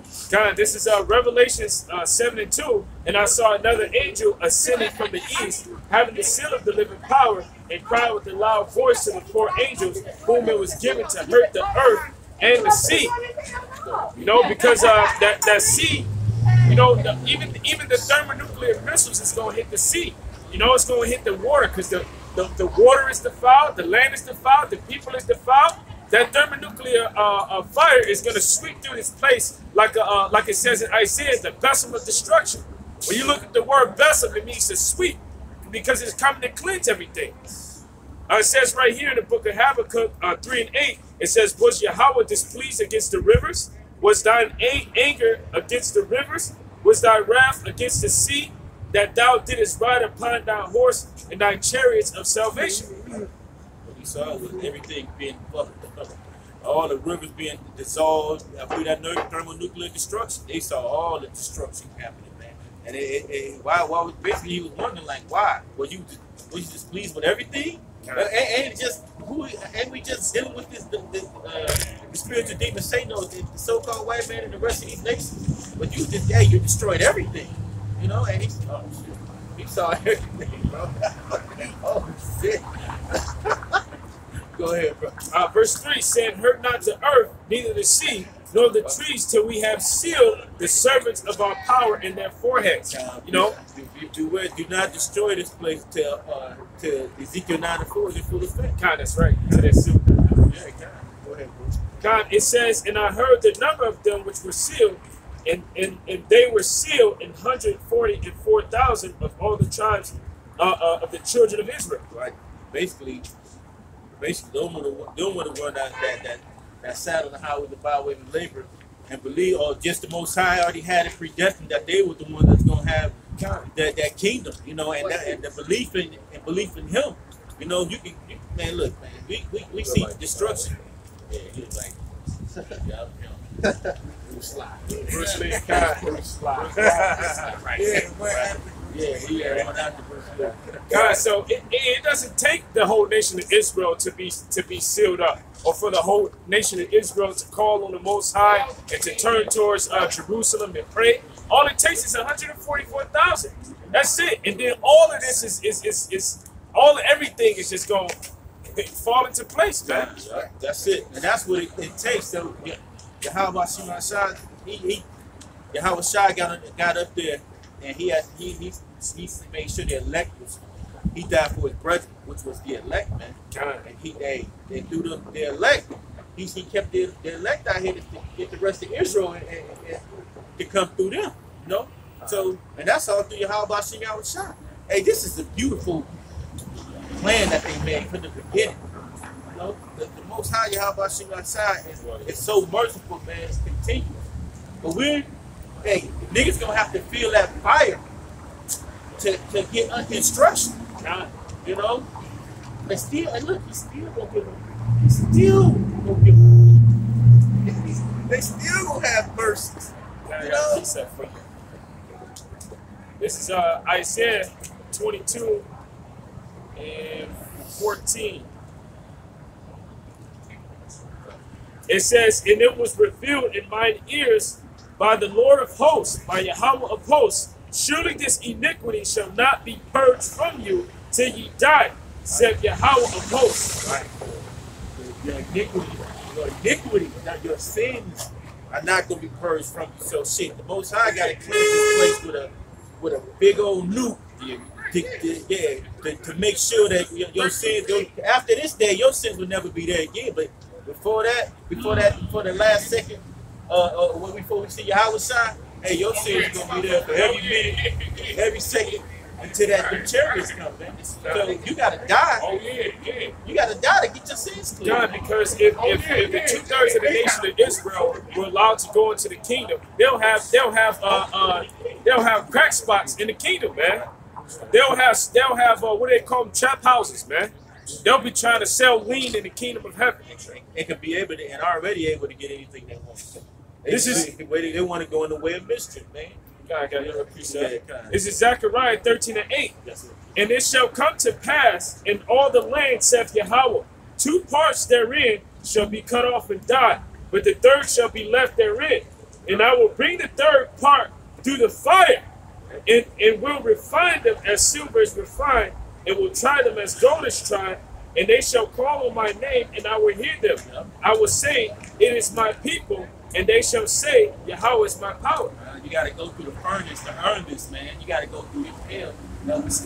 You got to go through the things you don't want to go through. You got to be uncomfortable in this society. You're gonna have to eat the dog shit we eat every day.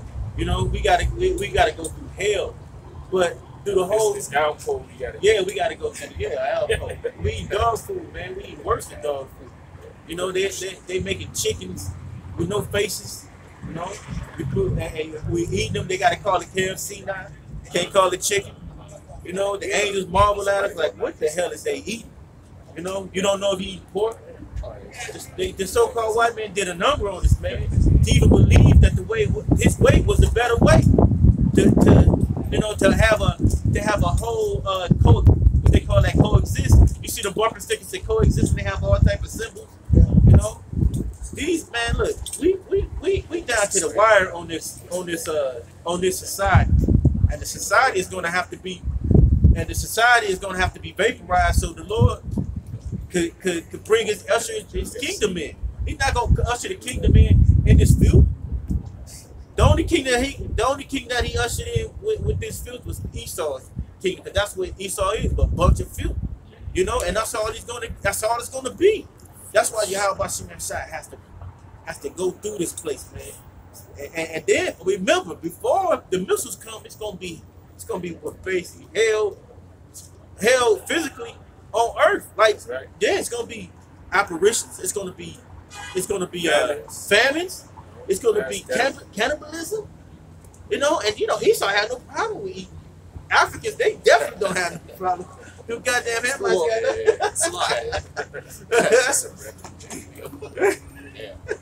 Put a little cornmeal on this shit. And they can you got something to say? No, I'm with this stuff. Yeah, they got cornmeal though. They can make some cakes out of cornmeal, but they want that flesh. You know? They got leaves, it's gonna be leaves and shit. They can make a little something. Man, but they don't want that. It's gonna be, like I said, they're gonna want a knuckle sandwich, literally. You know? Yeah, right. Hey, right.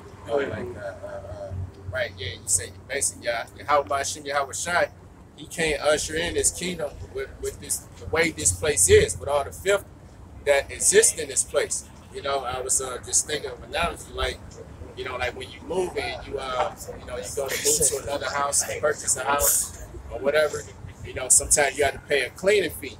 You know what I'm saying? Because you don't want to move in that new house, you know what I'm saying, with somebody's old rubbish.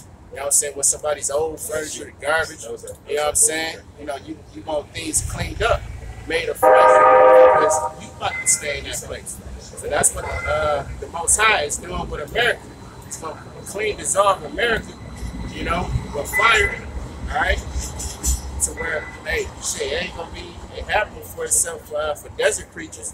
You know what I'm saying? Basically, just in a nutshell, clean the whole earth. You know what I'm saying? He's going to start afresh, start anew, by giving us a new heaven and a new earth, like it said in Revelation. But I had a quick precept. What was saying about that coexist stickers or whatnot, where people, you know, try to basically combine all these religions and make it to where they can coexist. You know, like You know, there's, you know, basically, if we just love each other, you know, you can worship whatever you want to worship. And that's just fake love. Just like these people that be walking up and down, you know, I was going to, you know, how people smile, you know what I'm saying, that uncomfortable, you know, smile, that smirk. But we know that's just fake love. We know you don't mean that shit. You know what I'm saying? You don't like what we're preaching, what we're prophesying of, you know, because these people want to continue here, you know. But this is Isaiah 1:21. It says, thy silver has become dross, thy wine mixed with water. Thy princes are rebellious and companions of thieves. Yeah, companions of Esau. Yeah. You know? Hey, and you know what? That reminds me of in the Gospel of John, right? Where they didn't want the actually I want to say it's the book of Acts, Salakia, where they didn't want them prophesying in the name of Yahushua. They didn't want them teaching the truth because they said that the Romans would come and take away our part. Because the Pharisees and the Sadducees were in league with the Romans. And the same thing is happening in this time now. You know, Nate, as much as he liked to try to say that we're the Israelites, you know, he's in league with the so-called white man. Doesn't he have a 501c3 tax exemption? When the scriptures tells you clearly, it says make no covenant with the heathen. And they making leagues with the heathen. You making a league with them. So friends with thieves. Yeah, they friends with thieves. They making this damn devil is tricking these niggas and these Israelites into making a league. And look, it's just like when they get into the NFL and they get all this money, millions of dollars. When they get hurt, okay, they get out of the league. What happened? End up broke. When they get in the league, they get out the league. Okay, they all right. At the end of it, what? They end up broke. It's a trick. All you do is make them the money. That little pennies they gave you, they had to make a big mass amount of money, man. Yeah. Go ahead, bro. It says, and companions of these, everyone loveth gifts and follow after rewards. They judge not the fatherless, neither doth the cause of the widow come unto them. Therefore said Yahweh of hosts, the mighty one of Israel, I will ease me of my adversaries and avenge me of my enemies. And I will turn my hand upon thee and purely purge away thy dross and take away all thy tin. Right? Which is basically the 2/3 of our people. You know what I'm saying? Y'all, in the eyes of the Most High, y'all have become dross. Y'all those waste materials that's going to be purged away here in America. Right? Because the hopeful elect, you know, he's trying to refine them as gold. It's tried in a furnace. You know what I'm saying? So, Lord willing, we be likened unto gold. But you niggas, you know what I'm saying? Y'all just 10. You know what I'm saying? Y'all just all that. You know, y'all just all those waste materials to, you know, when silver, you know, or gold is being refined. You know, y'all basically the castaways. Right? It says, and I will restore thy judges as at the first, and thy counselors as at the beginning. Afterward, thou shalt be called the city of righteousness, the faithful city. Zion shall be redeemed with judgment, and her converts with righteousness. All right, so that's what the men of the Lord are seeking, all right, to be converted, all right, to be converted in the ways of righteousness, all right, to be downloaded and programmed the ways of Yahweh by Yahweh Shai, so when we don't go up, we won't have the thought of being wicked, all right. No wicked deeds, all right. No mischief in our thoughts, or none of that, all right. We just straight righteous judges on the earth, really. This is Wisdom of Solomon 3, because you mentioned gold, and this is how Lord will we're going to be made gold before the Yahweh. This is Wisdom of Solomon 3 and 5, and having been a little chastised, they shall be greatly rewarded, for Yahweh proved them and found them worthy for himself as gold in the furnace, have you tried them?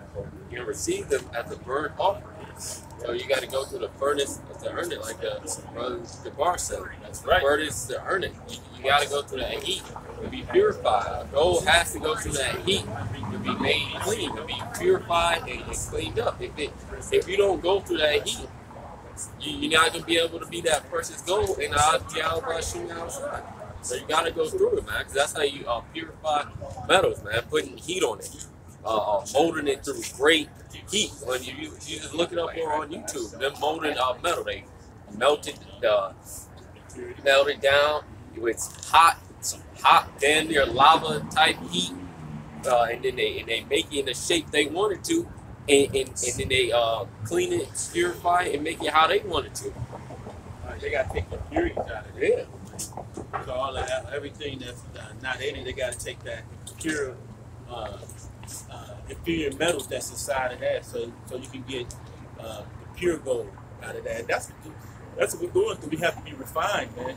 With the spirit of Yahweh Shai, He's refining us every day. Our spirits are renewed, man, sharpening ourselves up, waiting for that and hastening for that day. You know, because the time is short, man, and we as men of the Lord know that it is. But hey, that's a secular part of being men of the Lord, because the rest of the world believes that this world is going to continue on. So that's why they said they were married, giving in marriage. You know, like, hey, you can get married, but I mean, a lot of marriage, as in giving the ring, get on your knees and shit of that nature. And then the marriage of having sex with having sex with the person that you're making your wife. But shit, hey, the Most High never said his prophecy to stop.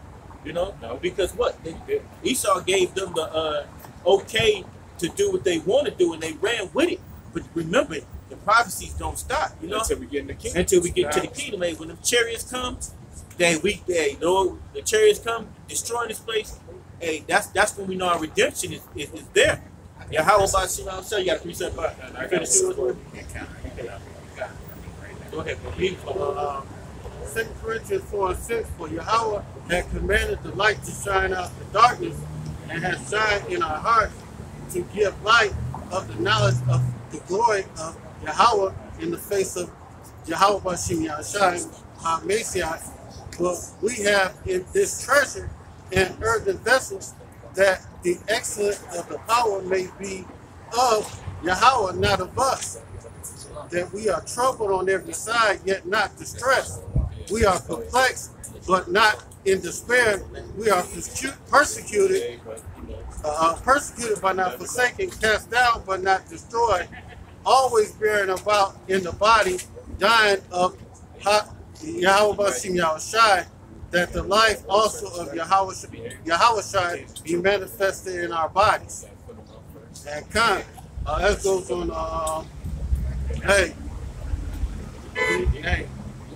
we have to earn it to burn. You know, first earn it to earn it. You know. Right, because he ain't saying when we are blessed but not in despair. You know what I'm saying? Like basically, you catching hell, but I mean, hell, it can be far worse. You know what I'm saying? Like, the Lord still has it to where, you know, hey, we still getting our daily bread. You know what I'm saying? You get a meal here and there. You know, you can work your little job and make do. You know, try the best you can to make ends meet, you know what I'm saying? And he basically he's provided the essentials we need, basically just to push this truth. You know what I'm saying? Because hey, if we was millionaires, living lavishly, you know what I'm saying? 9 times out of 10, we wouldn't be into this thing like this. Yeah, The world. God, right. If you got a Bugatti, you ain't you're not trying to push it at all. You got a Bugatti. You know, that's one of the most expensive cars in the world. One of them. Oh man. You will be whipping that Bugatti everywhere, even through Michigan. Even though Michigan is the worst state to have a damn Bugatti, you would be doing it. Just because, man, you wouldn't be in the church. That's why the Lord doesn't have us that super rich right now. We'd be super rich in the kingdom. You have women in the kingdom. You have money in the kingdom. You have whatever you want in the kingdom. Right now, we gotta suffer in illness. We gonna have it all, man. It's all gonna work. Everybody gonna have it all. She gonna have her hair in the kingdom.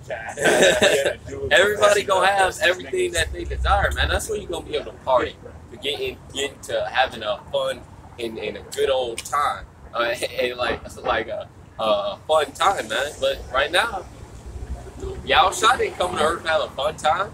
He came on the earth and got persecuted by all his people, and then at the end died for the nation of Israel. God, he knew what he had to do. That's the reason why he said when his father and mother came looking for him, and he told him, "Hey, I must be about my father's business." And he was serious from the time that he came in all the way up until the time he died.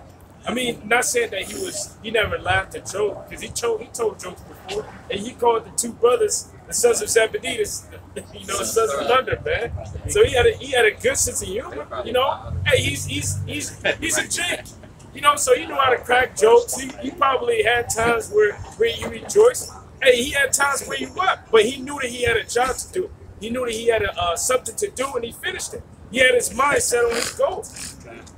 And that's the way that we got to be. We got to have our mind set on a goal. And that goal is ultimately to receive that crown of righteousness. That's right. To get on those ships so that we can get into the kingdom of heaven. You can't have your mind set on the things of this world. Esau's kingdom. Because Esau's kingdom is only temporary. It's not going to last forever.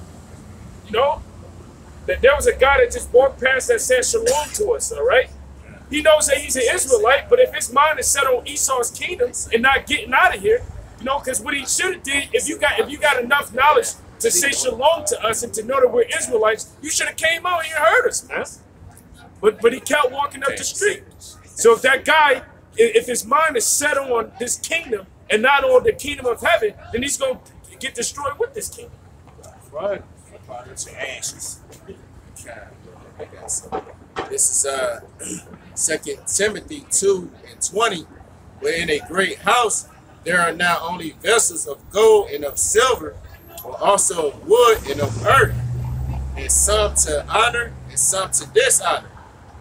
If a man therefore purge himself from these, he shall be a vessel unto honor, sanctified and meet for the master's use, and prepared unto every good work. That's right.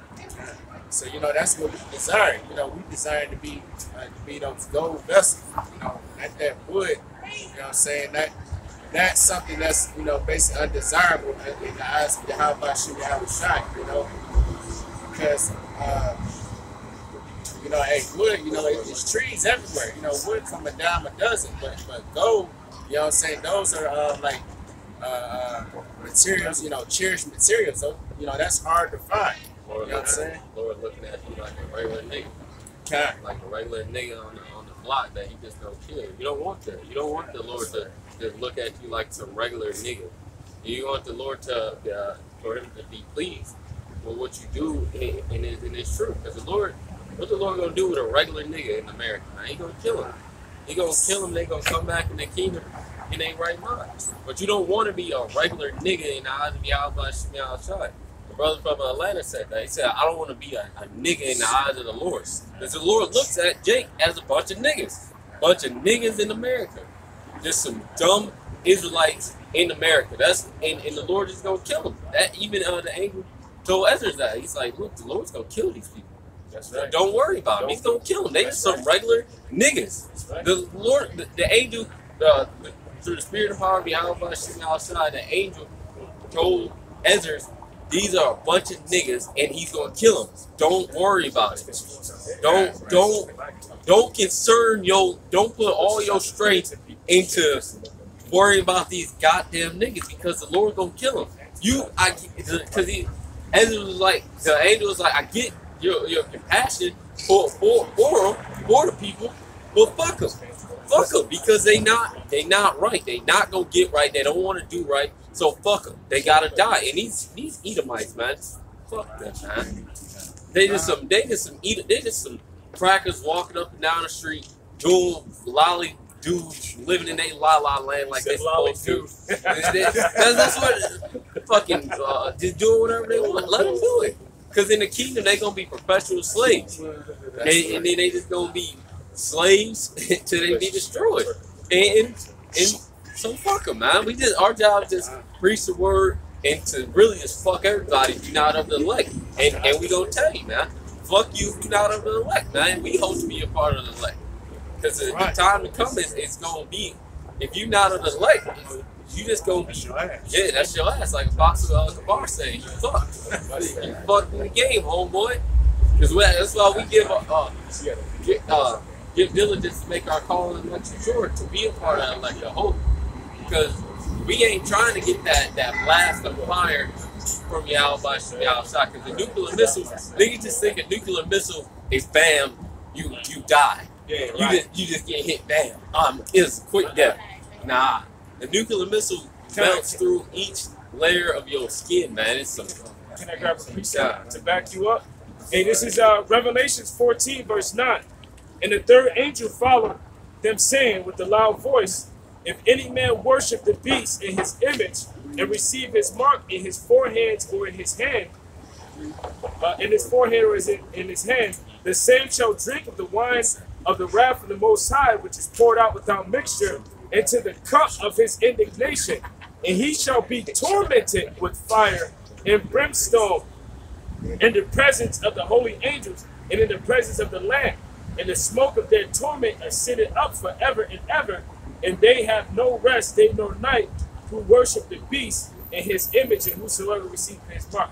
You know, so when you look up that word torment, I don't know exactly the word that it says in the Greek, but one of the words that's used in the definition is the torture.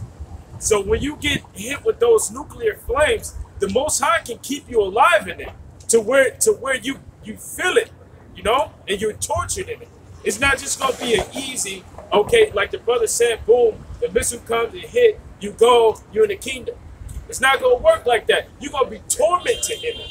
Hey, like that scene I sent you from Fist of the North Star. They was walking through the fire. They was burning and shit. It's not gonna be no quick death for you, man. God, the Most High can make it feel like it was a year that you were in there. You know? What's that scripture? They shall know death by pain. Yeah, God, that's like that. Beautiful about the thing right there. That's exactly what you about to say. It ain't just gonna be easy. Because you had, I believe, I believe, hey, you had, you got guys like, what was the man that fell off the roof, broke his back? Seattle Snake. Yeah, I think he said, I heard they said, you know, basically, if he got to go that way, you know what I mean? Because most Israelites think that they can fall up, the missile's gonna come and they're gonna burn up, that's and what they're they gonna be the kingdom. Yeah. You know, and that's what the Lord ain't made it that. Why would he make it that easy? You gotta feel it. You gotta feel the fire. Hey, oh man. You gotta feel it, man. You gotta feel that, man. He's not gonna just like, hey, all that sin you did, all that wickedness you did, all that, and you just go in, blink. Yeah. Flames come, blink, and you in Blam, blam. Blam, blam. Hey, you think we gonna feel it? They gonna feel it too. God, I got a precept. Go ahead, but nobody else got one. I got one. Blam. Now, this is Amos 5 and 19. You know, because even you're gonna have to go through the pain of those thermonuclear missiles. But before those missiles come, you know, you're gonna have to go through a famine. You're gonna have to go through being chased by Esau. You don't think because you escaped the famine by taking the ark like Dietrich, and now you're in safety. You escape niggas. You know, being in the riots. You escape Esau. You gonna think everything is all good, all right? But then those missiles gonna come, man. So you're gonna be tormented all in all, man. And this is Amos 5 and 19. Well, I'll start at 18. It says, woe to you that desire the day of the Lord. To what end is it for you? The day of Yahweh is darkness and not light, as if a man did flee from a lion and a bear met him, or went into the house and leaned his hand on the wall and a serpent bit him. Beautiful, bro. Because from all sides you're gonna get it, bro. From all sides you're gonna get. You're not gonna have no way out. You're gonna be trapped. It's gonna be the sedition among men. You're gonna go. got those are symbolic to like the Russians, the Chinese, you know, all the military and things that the brothers talking about. So you're gonna try to run over here, I'm safe. No, you're gonna have the Russian troops come over this way. You gonna, you know, that's America. But in that martial law, man, look, it's gonna be people hiding that you ain't even gonna know they gonna be right there. You know, they're gonna be just looking at you, maybe trying to eat you. You know, but the destruction is gonna come. No matter, you're gonna on all sides, you're gonna be fucked up, man. You're gonna have no way. It's a no way out situation. Nowhere to run. Nowhere to run, baby.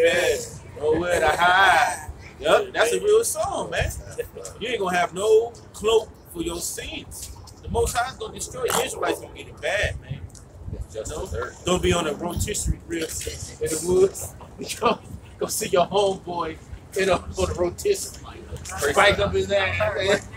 They gonna just roll that. They gonna be, and they gonna have, and all of a sudden they got basted soup, basted food. But you can't eat the soup.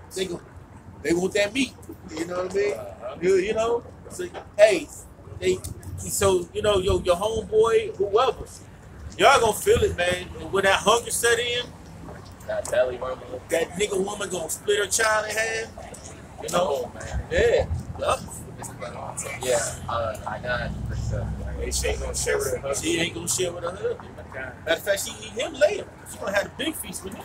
Because she's like a black widow. You know, there's the spider. Yeah. The black widow. That's what she you know, after they meet with their man and they get pegged, they kill them, man. Eat him.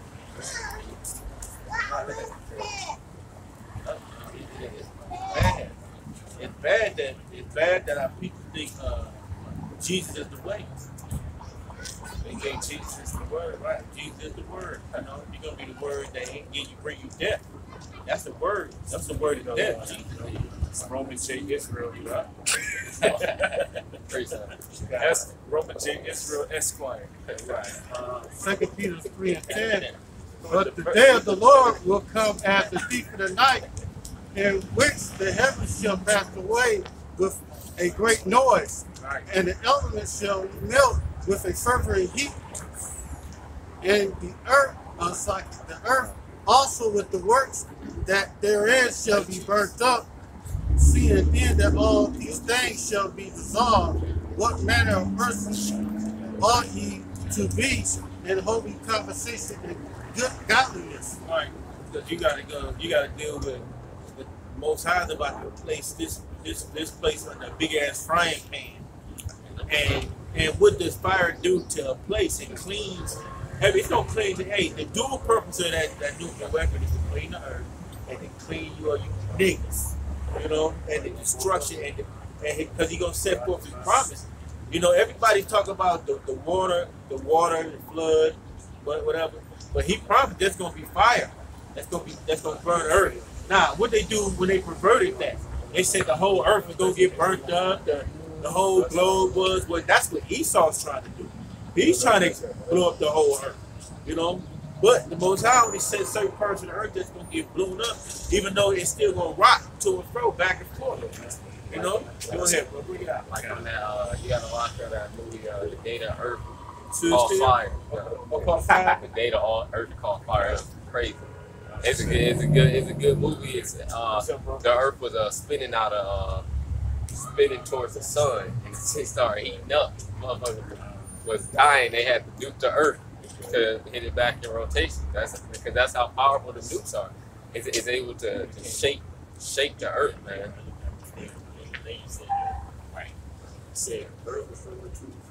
Right, because fire. Hey man, if you get like, have you ever seen movies where they took a knife and they either had alcohol or they didn't have alcohol? What they do? Or a needle? What they do? Like the needle, right?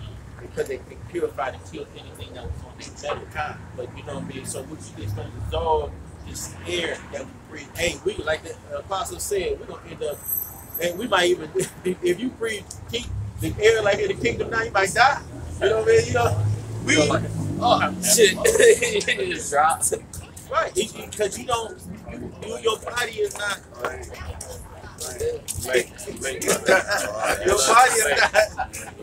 Your body hasn't had nothing purified ever. You know what I'm saying? That's how she on this earth, my man. women. You can't get food. You can't get food. You can't get proper food in your stomach, man. Oh, You know? yeah, real meat? We adopted. Oh, what is this? Your mind was slow. The Taste buds. Shit. The wine. Oh, shit. It ain't like that Thor. Shit, the air. Like, We got it. I remember that on the New Avengers store was like, he's like, this wine is 1,000 years old. He's like, you drink it, you might just die. He gave it to Stanley Lee. So all them old motherfuckers in there Just falling passed out. out and shit. They had to walk them out. If we had wine in the from the kingdom, we might die, man. It's a little sick. Your mind, they drop, man. Yeah. And you gotta understand how we look like, well, how it's gonna be when the Most High purified this earth, and then you plant a proper seed, it's gonna grow proper. It's gonna go. It's not gonna be that little seed no more. This land is gonna have that nutrients in it, because how we gonna know when the birds start feeding on it, and with all these bodies, the body's gonna dissolve over here, but other places it's gonna be a fertilization. You know what I mean? The land is about bodies and everything else, man. So things are gonna change when the Most High set His kingdom up. But right now we probably cannot take nothing that's with the kingdom has at this moment, what the Lord has set up for us at this moment, man. Because our bodies, man, we can't even get proper vegetables. You know, nothing. Our intake is horrible because our breathing is horrible. We breathe in exhaust fumes, and it is already known that they have machines. They can make machines that don't blow out the emissions, and they still do it. That's why the devil got to pay little shit like that, man. Little shit by polluting his place. He doesn't want to change it up because it's going to threaten his position and his dominance globally. You know, because right now they're still dependent on countries to purchase oil using the American currency. You know, so if they start designing cars that didn't need oil to run, you know, and it ran off of electricity, you know, or designing machinery that doesn't need oil or anything like that to run, that'll threaten his place. You know, he got to make sure all of his pieces are set in position, and then that's when they're gonna change things up. But they think about it too. This is his lot. He gotta do shit fucked up because ain't nothing righteous in him. If the earth was clean, he can still make money. But it's not in his spirit to do that. His spirit is to destroy the place, trying to destroy this place. Especially when he know the chariot's coming. What was that Donald Trump had in the news that he had to have a space force? Space program. They know that there's something out there that's more powerful, man. That's ready to pounce on them. They know that, man. They see those chariots. You know, it was the Star Wars program. Why would you bring that up? You know, the Star Wars program was brought up because they saw ships out there, chariots out there. You know, and they know that's that curse that's gonna go over the whole earth. Go ahead, bro. Sorry, you got something? Isaiah 24 and 18, and it shall come to pass that he will flee from the noise of the fear shall fall into the pit, and he that cometh up of the midst of the pit shall be taken in the snare. For the windows from on high are open, and the foundation of the earth do shake. Like the Most High talk about those missiles. The windows that are high are open, so you got the missiles coming through out of the atmosphere, man. Go ahead, bro. The earth is utterly broken down. The earth is clean dissolved. So the muck and the garbage that been put on the earth is gonna be cleansed through those missiles, those dual purposes. You know, the air is gonna be pristine. You know, hey, Esau might have a cloud over there where he at. Shoot, God, you know, but it won't even touch the barrier. I'm just saying this time. You know, he gonna have to feel that what he did to us. 100 breaths a day. 100 breaths. Oh, Yeah. damn. He gonna have a strong heart. Let me count the motherfuckers. That's one. That's one right there. Damn. You better make sure you stress the bitches out. The earth is utterly broken down. The earth is clean dissolved. The earth is moved exceedingly. The earth shall reel to and fro like a drunkard, and shall be removed like a cottage. And the transgression thereof shall be heavy upon it, and it shall fall and not rise again. Yeah, that's a lie. Word? Yeah, and he was saying that, and know that somebody's listening to y'all.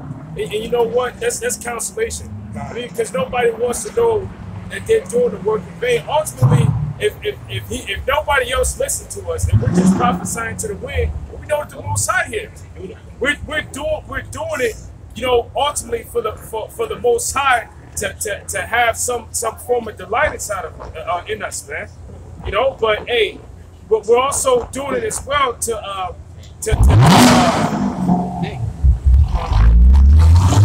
we're also doing it. Every last one of them died. And we're also doing it, you know, to wake up the elect, man.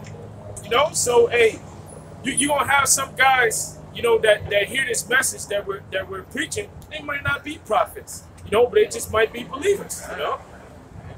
That's all. Hey, you get a prophet reward, bro. God. You know, that's how beautiful the Most High and His mercy is, man. Hey, because you got a cold water.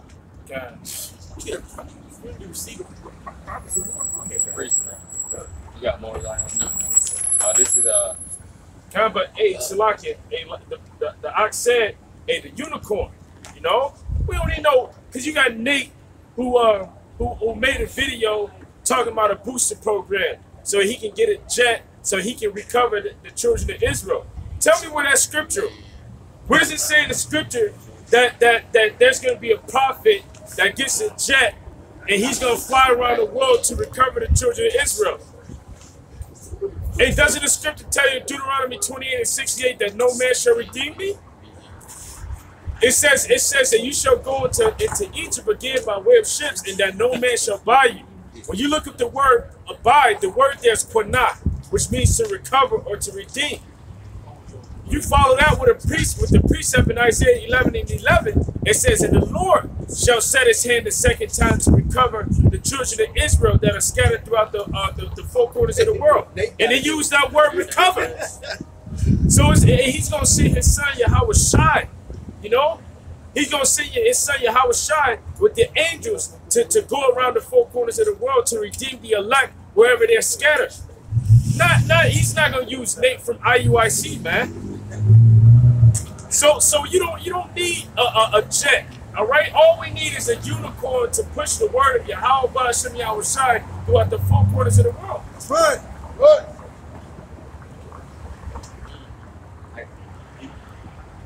you got something, right? You know, and with the message that we're pushing, you're gonna have brothers waking up, whether in that local city around you, or whether they're somewhere on the other side of the world, man. Don't think that by you making these videos that you're doing it in vain, man. And that was consolation right there. You know, God pulled up on us, watching us live. He thanked us, but we got to thank Yahweh Shai. You know, all praises go to Yahweh Shai. Thank him and everything also. God, that was hey, man, that was beautiful.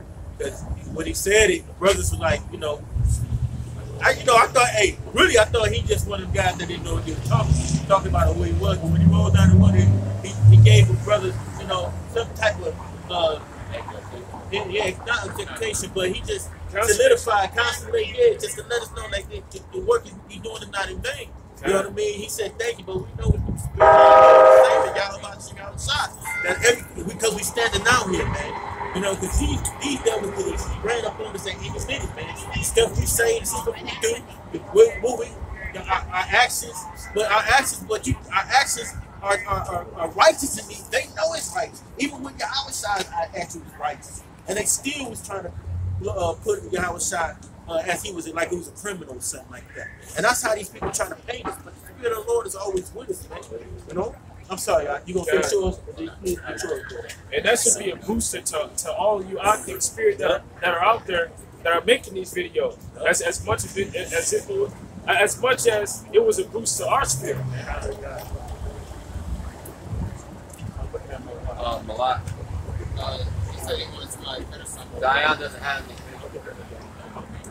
It's Nahum chapter 1, starting at verse 2. The Most High Power is jealous. And Yahweh Shai revengeth. The Lord revengeth and is furious. The Lord will take vengeance on his adversaries, and he reserveth wrath for his enemies. The Lord is slow to anger and great in power, and will not at all acquit the wicked. The Lord has his way in the whirlwind, and in the storm, and in the clouds. And the clouds are the dust of his feet. And I was pulling that based on talking about the missiles, how the Most High can affect the way that people get touched by the nuclear fire. All right, it's not just going to be a quick snap judgment like the argument was saying. But just off of what happened, I don't know where it's at exactly. But the dude, that's what the scripture secret disciples basically, because it's not everybody's lot to be a prophet.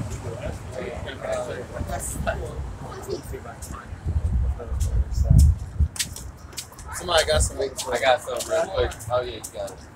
Okay, Isaiah 26:20. Come, my people, into thy chamber, and shut the doors about thee, and hide thyself as if for a little moment, until the indignation be overpassed. To the indignation be passed, man. Because when that nuclear destruction come on America, and all you people gonna feel it, you know. And but remember, family gonna be here first. Y'all gonna be trying to eat each other. Yeah, so.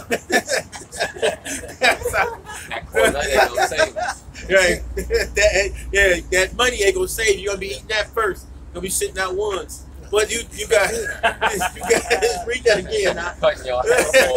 See ones. That's how American dollar is. Shit.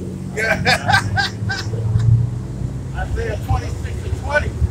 Come, my people, enter into thy chambers, and shut thy door about thee. Enter into thy chamber with all the chariots, man.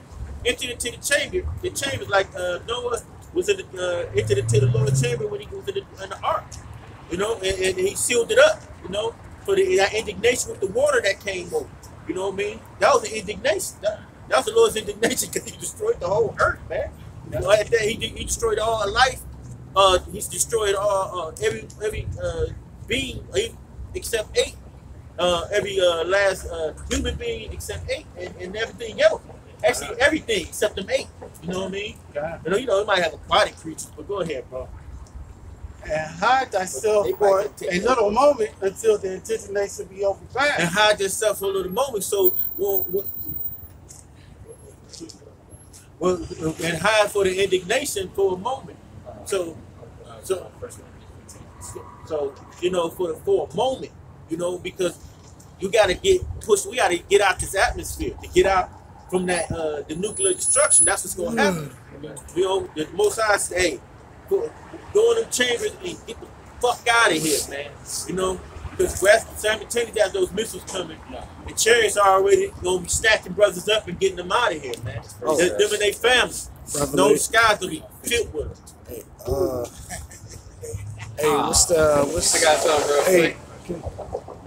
Can somebody grab Revelations 18 and 6? Go ahead. Go ahead. 18 and 6. Okay, 21. For behold, Yahweh Shai come out of his place to punish the inhabitants of the earth for their iniquity, and the earth shall also disclose her blood, and shall no more be covered her slain. None should be covered her slain, so Most High is going to come out of his place. So Yahweh Shai is going to be watching this thing go down, man. You know, somebody give me the 14th chapter of Revelation, with Yahweh Shai. 14th, I believe. Yeah, because Yahweh Shai is going to be destroying. He gonna be watching while his son gonna be making that grand entrance, you know, and they gonna take brothers out in the atmosphere. And while your brothers out in the atmosphere, we gonna watch it. You got that. This is 1 Corinthians chapter 15, starting at verse 51. It says, "Behold, I show you a mystery. We shall not all sleep, but we shall all be changed." So not all the elect are going to die, but all the elect are going to get the bodies. 52, "In a moment, in the twinkling of an eye, at the last trump, for the trumpets shall sound, and the dead shall be raised incorruptible, and we shall all be changed." Right. In the twinkling of an eye, we shall be changed, man. I mean, brothers going, Lord willing, we those men, we get on those. Hey, brothers go, the bodies, we're gonna have to get rid of these corruptible bodies and get those spiritual bodies, man. You know, in those chariots. We ain't gonna be able to sit in the chariots with these jeans on and this body, you know, this filthy ass body that we got, man. The Lord is gonna have us change. Our spirit, our bodies are gonna have spiritual body. We're gonna be Superman, basically, man. Right. You know, we're gonna be Hancock. You know what I mean? Through his great spirit, man, on us, bro. You know, the new bodies, man. Hey, you ain't gonna feel nothing but strength and power, because why? Your strength and power is behind you all the time, man. He's with you.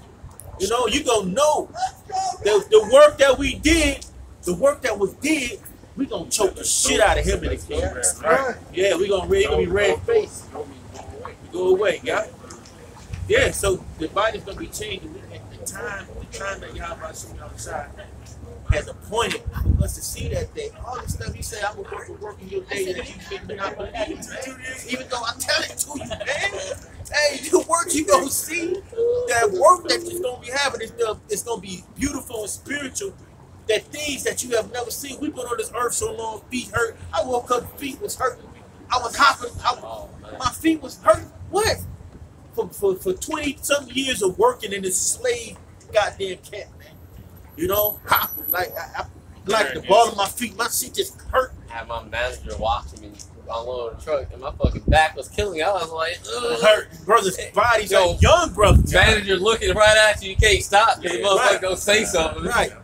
They cracking the whip. Yeah, that's crazy. Young like that, your body in pain. Back hurt. Yeah, your body in pain, bro. You can't even get through a whole day without trying to sit down. I walk all day. I walk up shit, down shit. You know, stand 8 hours and hours. Then you stand for like 16 hours and shit. You know, just to get a little crappy FRNs, man. To feed yourself. That dollar gonna deplete itself, man. Give me that real quick again. The moment it took over, or start. No, just start from the top all the way through. 1 Corinthians 15 and 51. "Behold, I show you a mystery. We shall not all sleep, but we shall all be changed in a moment, in the twinkling of an eye, at the last trump. At the last trump. For the trumpet shall sound, and the dead shall be raised incorruptible, and we shall all be changed. For this corruptible must put on incorruption, and this mortal must put on immortality." This mortal shall be put on immortality. Man, we gonna live forever, bro. The mortal body that we are in here now will pass away, flesh. You know, your body will, you know, get weak, like we was just saying. But it become immortal. When you mean the Lord gonna give us the time, we gonna live forever. Hey, that's something you can never think. You only used to have what, 70 years maybe? Who wanna live 70 years old, teeth gone? Hair already leaving at 25. Like, you know what I mean? Body's right tore up. there and said, you got a mohawk. He got a mohawk with the back though. Right here. The blowout in the back. You know what I mean? He got that. He holding on. That shit go. Holding on.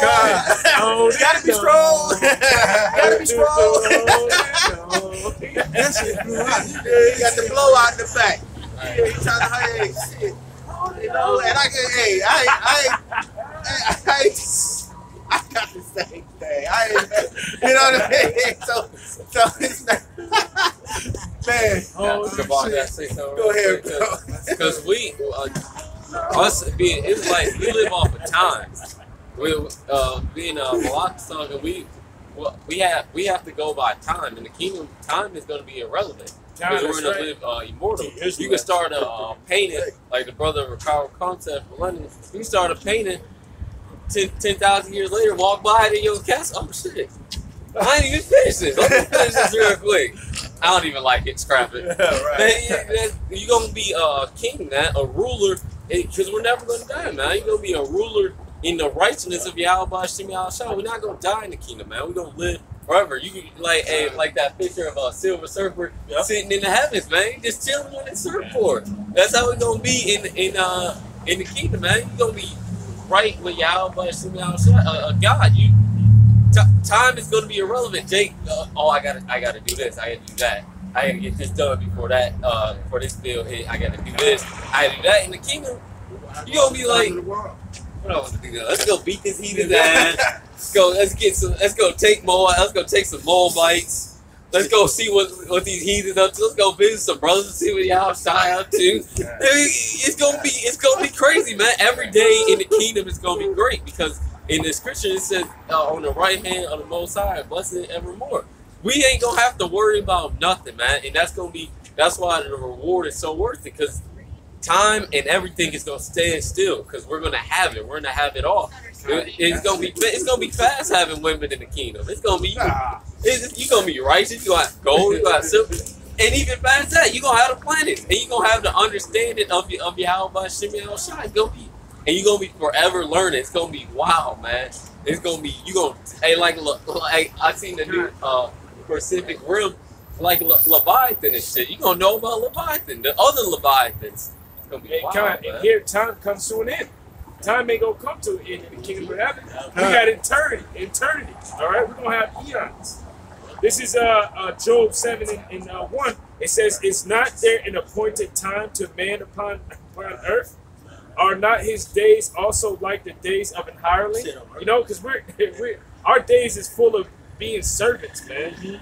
It says, "As a servant earnestly desireth the shadow, and as an hireling looking forth the reward of his work, so am I made to possess months of vanity, and wearisome nights are appointed to me. When I lie down, I say, when shall I arise, and the night be gone? I am full of tossing to and fro until the dawning of the day. My flesh is clothed with worms and clods of dust. My skin is broken and become loathsome." It says, "My days are swifter than a weaver's shadow and are spent without hope." Your body breaking. He just described how your body break down. You can't sleep. You tossing and turning. Hey, I can't say. Hey, I gotta take sounds of water, raindrops to calm my nerves on my and put it in my earphones and go to sleep to pass out, because you hear shit that your mind is always racing, man. You gotta get something that's still focused on. You know, you gotta meditate in the word. You gotta, you think about it, but you think about everything's fucking. He was fucking with you.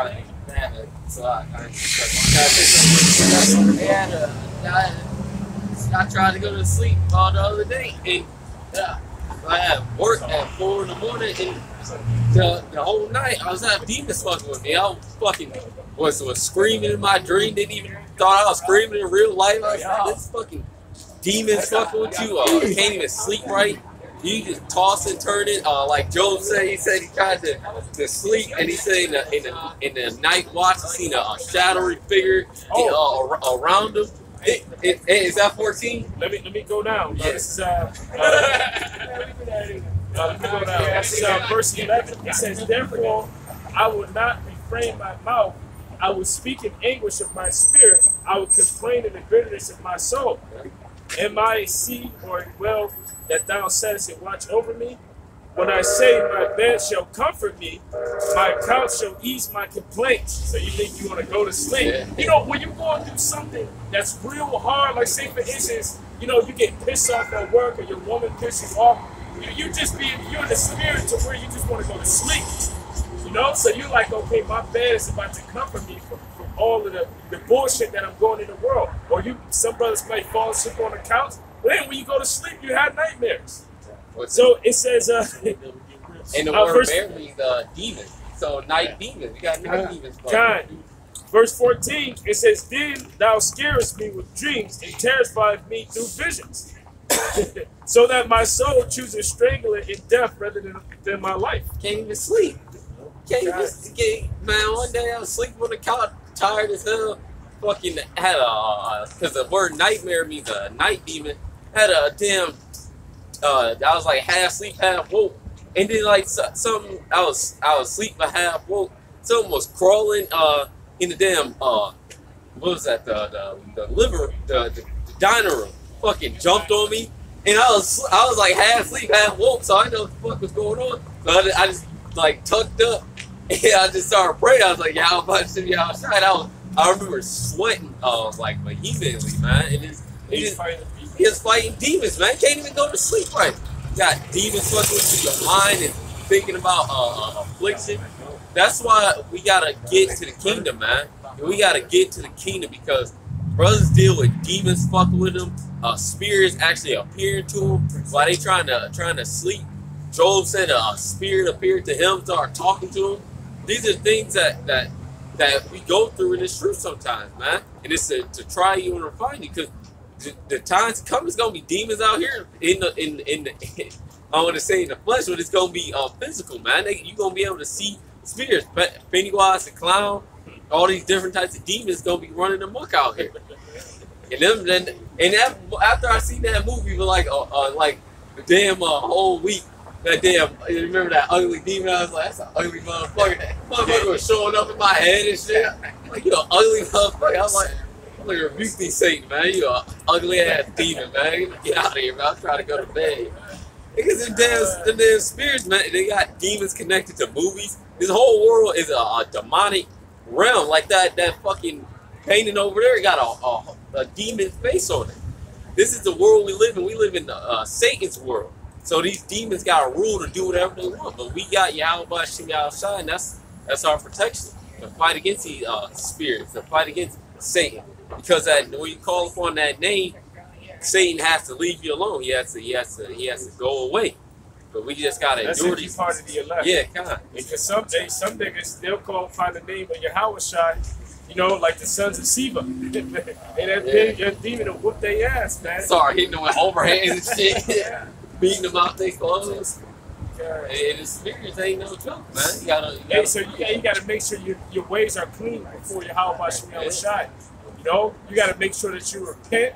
You got to make sure that you humble yourself and be of a contrite heart. And you have to, through faith, trust in Yahweh Shem Yahushai. You can't be double-hearted, all right? Because if you're a double-hearted man and you're trying to call upon the name of the Lord to drive out a demon or a devil, then that demon and devil isn't going to go.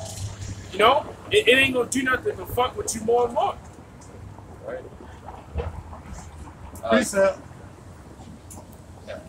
Ephesians 6:11. Put on the whole armor of Yahweh that we may be able to stand against the wiles of the devil. For we wrestle. Okay, God. Ephesians 6:10. Finally, my brother, be strong in Yahweh Shem Yahushai and the power of his might. And the power of the Most High's might is the scripture, man. It's the words of Yahweh Shem Yahushai. Put on the whole armor of Yahweh Shem Yahushai that we might be able to stand against the wiles of the devil. For we wrestle not against flesh and blood, but against principality and against powers and against rulers of darkness of this world and spiritual wickedness in high places. Okay. Spiritual wickedness in high places. Put on the whole armor of Yahweh Shem Yahushai. Get into it. Hey, the only armor, the protection you're going to have is basically staying right with Yahweh Shem Yahushai. You stay in that armor with your armor, going through these scriptures, man. You know, believing what he said. You know, that's gonna keep give you your wisdom and stability, man, to navigate through these days that's evil, man. You know, people read it again from the whole armor. Okay, come on. Ephesians 6:11. Put on the whole armor of Yahweh Shem Yahushai that we may be able to stand against the wiles of the devil. Because the wiles of the devil is so-called white man and the spirit of demon Satan. And the things that you ought not do, you shouldn't do, man. And, you know, and if you stay in prayer, you stay mindful that things could happen and you can get fucked up for things that you don't do right. You know, you can't go and think because David, what happened to David, what he did, you can do it. You know what I mean? You know, he traced, you know, when Uriah, yeah, it is hit type, man. He, you know, hey, he got some. He ain't kind. That's another level. You know what I mean? You know, and you can't do certain things like that. Not to be forgiven. You got brothers out there that's doing that. You know, you got you know it's in other camps. You know, Seattle State. Seattle State. You know what I mean? You know, IUIC. We know that's happening. No doubt. You know, all the other things took his wife, the girl from him. He ain't got one, man. You know what I mean? Niggas always living on care of that. Yeah, she take care of it. I can see that. You sucking on that 10. Yep, you know what I'm saying? Because you so-called Negro man, you so-called Spicks, you so-called Native Americans. That's the reason why every time y'all become a rapper, y'all put little or baby on y'all name, man. Because y'all can never grow the fuck up and be men, all right? To grow up and to be a man is to come back to the word of Yahweh Shem Yahushai, all right? That's right. It's this truth that makes you a man. But as long as y'all in the world, y'all gonna still be little boys. You know, y'all living off your mothers and y'all girls, man. You know, it's like walk in the house, your ass eating cereal, you 6'4". Yeah, you got Lucky Charms. Shit.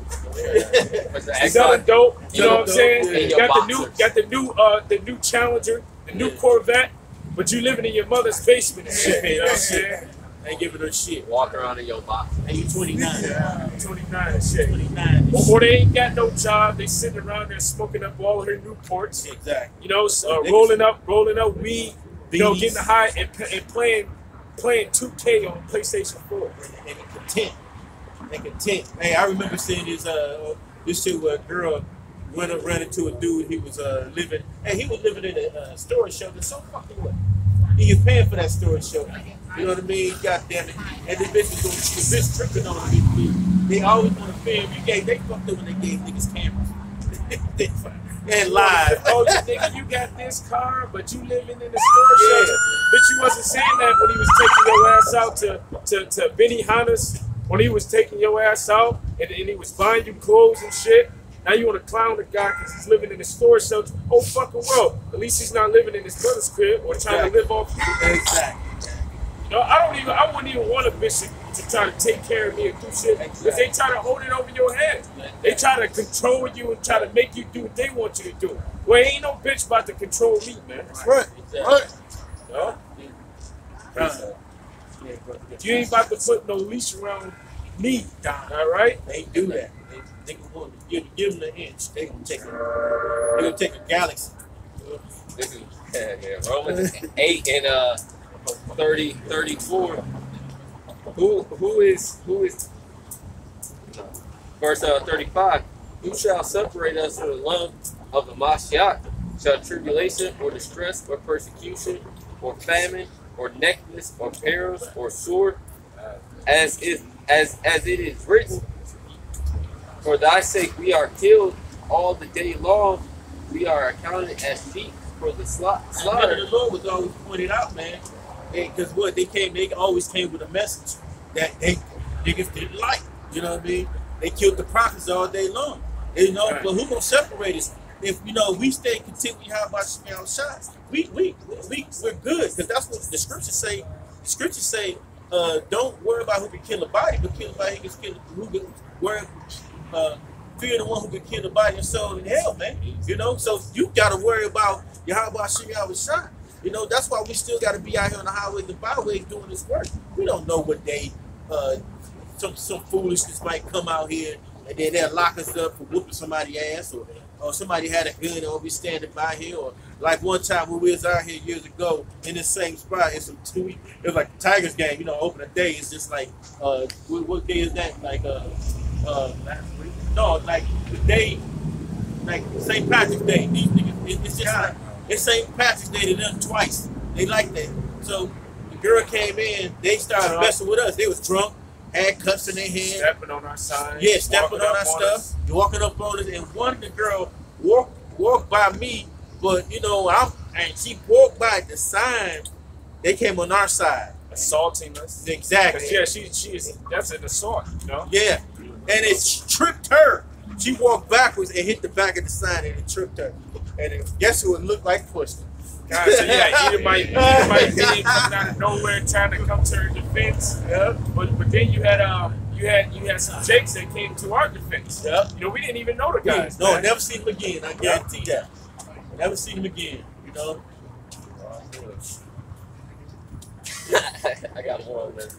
This is verse 47. Nay, in all these things, we are more than conquerors through him that loved us. For I am persuaded that neither death, nor life, nor angels, nor principalities, nor powers, nor things present, nor things to come, nor height, nor depth, nor any other creature shall be able to separate us from the love of Yahweh, which is in Yahweh Shai of Mashiach our Lord. So you got nothing that's going to separate us from Yahweh Shai, because what the spirit of the prophets are going to be inclined to be prophets unto the Most High Yahweh Shai. Ain't no way you gonna separate us, man. You know, hey, they did this work to death.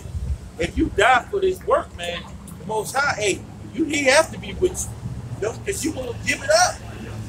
You know, you stand out here on the highways and byways, and you preach the word, and you know you go by you in your daily life, and you see people that you know, and while you standing out here, how many people can be your boss? You gotta go do that shit, man.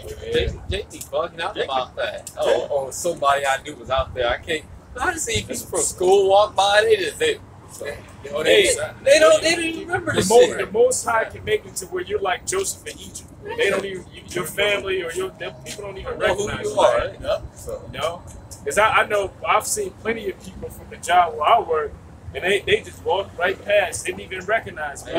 But then you got some people, oh, I see you, just like I had a nigga, I was at the gas station, oh, I see you downtown doing your thing. And he like, yeah, next time I'm gonna come fuck with you. 2 years Here later. it is, it's Saturday, where the fuck you at? You know what I'm saying? They be tripping. Oh, I don't want to go out because I'm scared. What the hell is going on? That's what Jeremiah was going through, you know? And but the Most High, they had to make it to where Jeremiah had to man the fuck up, man. No, you gotta man up. Gird up your loins, man. Fuck what these people care about you, all right? That's right. Don't fuck what your boss care or say. They can't do shit. What they gonna say? Okay, well you're fired. Oh well, the Most High bless you with that job and give you another one. Yeah, it don't matter though. The Lord told Jeremiah, oh, you don't want to do it? I'll confound them before you. You gonna be confounded by them if you don't want to do this. They gonna fuck you up. So Jeremiah had to do it, man. You gotta do this work, man. No matter what. Yeah, she like that stuff. And you gotta do this work, man. No, fuck these people, man. Who cares? These people gonna die, man. The majority of people on the planet Earth is gonna die. So why does it matter if they see you?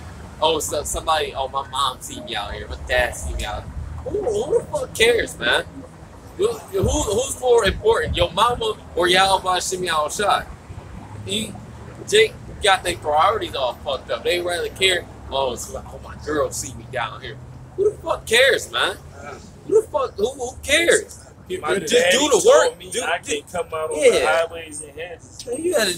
Yahweh Shimi Al-Shai is more powerful than your parents and your girl and your boss, man. That's right. He's more than all of this shit, man. So just come out and do the work of Yahweh Shimi Al-Shai. And just say fuck everybody, man. Because everybody else doesn't matter. Everyone else is irrelevant. Because they all gonna perish. But do you want to perish right along with them just because your mama might see you? Your dad might see you? Just do this. If the spirit can convict you to come out here to do the work of Yahweh Shimi Al-Shai, come do it. Or the Lord is gonna kill you. Then they gonna call. Yeah, we can do this work. Because hey, you know, if you got that something like that stuff, and when you get out here, you forget all about it. You know what I mean? You forget all about it. You out here, so. Pretty sad. This is God. Joshua. This is Joshua 1:6. It says, "Be strong and of good courage, for unto this people shalt thou divide for an inheritance the land which I swear unto the fathers, unto their fathers to give them. Only be thou strong and very courageous, that thou mayest observe to do according to all the law, which Moses my servant commanded thee. Turn not from it to the right or to the left, that thou mayest prosper whithersoever thou goest." You know, basically just, you know, as far as, you know, doing this work, you know, it's a commandment to come out here. So, like the Ark is going into you, it's nothing to fear, it's nothing to be scared of, you know what I'm saying? It's nothing to be apprehensive about, you know what I'm saying? As far as who gonna see you, what people gonna say. No matter what you do in life, people gonna talk shit one way or another, you know what I'm saying? So, I mean, how much more of this truth, you know what I'm saying? The hell with what they say, because they gonna be judged for what they say. You know what I'm saying? Just continue to just come out. You know what I'm saying? Just, you know, you just got to break that fear, man. Because the scriptures say that basically the Most High kept around those that fear Him. You know what I'm saying? So the hell with fearing people, fear the Most High. You know what I'm saying? Just come out and do the work. You know what I'm saying? So that, hey, so Lord willing, you know, you get that crown of that crown of life, that crown of righteousness. You know. So, this is Joshua 24:15, and if it seem evil unto you to serve the Lord Yahweh by Shai, choose you this day whom you will serve, whether the gods which your fathers served that were of the on the other side of the flood, or the gods of the Amorites in whose land ye dwell. But as for me and my house, we will serve the Lord Yahweh by Shai. And the Lord is a jealous power, man. If you're trying to serve the world and the bullshit of the world, the Lord's going to cast you out. But for us, we're going to serve Yahweh by Shai. Right. We're going to serve the Lord until He returns, man. Because there's only one way to get out of this, man. Either you die or you be delivered. And unless either of those two things happen to you, you got to do the work. Because that's the only way. Either you die or be delivered. If none of those things happen yet, you got to keep coming out here. You got to keep fighting demons. And you got to keep striving in the work of Yahweh by Shai until He returns and bring that salvation.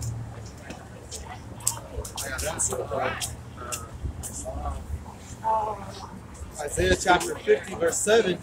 For Yahweh by Shai will help me, therefore shall I not be confounded. Therefore I have set my face like a flint, and I know that I shall not be ashamed. That goes along with the major ones, the 2 Corinthians 15:3. You know, basically, Don't fear what people have to stare and think about you. That's something in this society that they install in you from an early age, is to live your life based on other people's perception of you. But you have to come out of that. You have to come out of, oh, I don't want people to judge me. I don't want people to think of me like, fuck all that. You have to worry about what Yahweh Shai thinks of you, what your Akim think of you. And when you're going to do that, you're going to do what's right. You're not going to do things to please the world. Fuck the world. These people believe that smoking weed is healthy to your body. All right? These people believe that taking birth control is healthy. A bitch told me that if you fuck on her period, that's good for your ride. Woo! These people think. So don't fuck what they believe. Do what the Lord tells you. Do what your Akim tell you. Do what the elders and apostles tell you to do. That's what's most important. I got two quick ones. It's Jeremiah 1:17. It says, "Thou therefore gird up thy loins and arise and speak unto them all that I command thee. Be not dismayed at their faces, lest I confound thee before them. For behold, I have made thee this day a defense city in the iron pillar, and a brazen wall against the whole land, against the kings of Judah, and against the princes thereof, and against the priests thereof, and against the people of the land.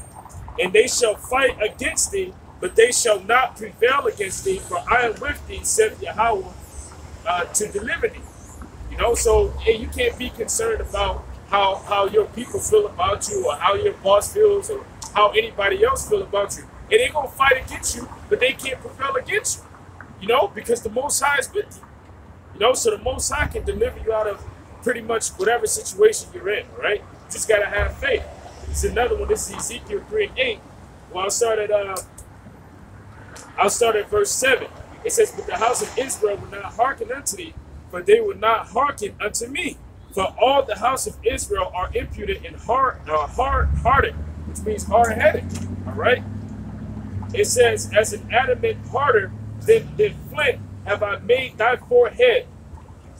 Fear them not, neither be dismayed at their looks, though they be a rebellious house. Moreover, he said unto me, Son of man, all my words that I speak unto thee, receive in thine heart and hear with thine ears, and go get thee to them of the captivity, unto the children of thy people, and speak unto them and tell them, thus saith Yahweh power, whether they were here or whether they were forbear. No matter what, you can't worry about what they do. What they look at you. You said like adamant flip. To be adamant about something, to be stern or real like hard, like, hey, I'm straight up. You know, you gotta be real serious about it, man. Yeah, exactly. That's why you don't even worry about it, man. Because hey, you gotta work out thy own salvation. And if you think behind that keyboard in your house is part of it, hey, you be all means, sit back, make room for somebody else who's willing to do this work. You know what I mean? To come out here on the highway and byway. No matter if we know that the elect is predestined, but shoot, how we know we gonna make it?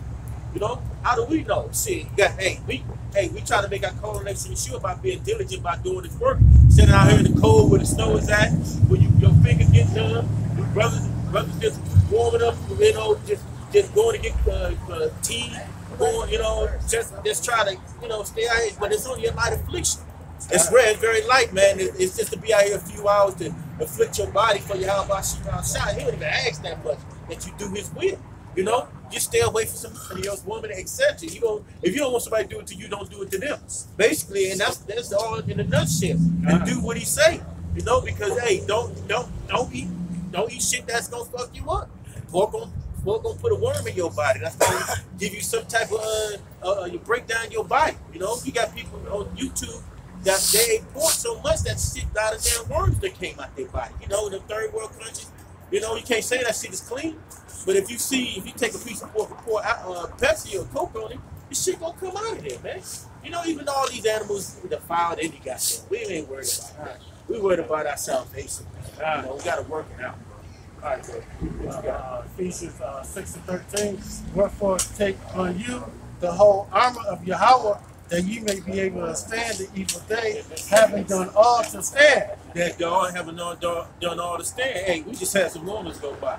Only thing they gonna stand is stand still for the missions to hit. You know what I mean? That's it. So the time the Most High is putting men out here in the highways and byways through the unicorn. If nobody stand here on the house and communicate with us, we don't care. Because we get tired of niggas standing out here and then leaving and never coming back, or they come out here to stand. We might be brotherly. Hey, this might be a brother. Go feed him. Then they got a good meal. Come back to see if we're gonna do it again.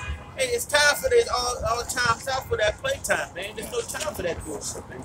So the mind that we have now is like fuck anybody. Most High gonna bring everybody he wants to be in this thing, man.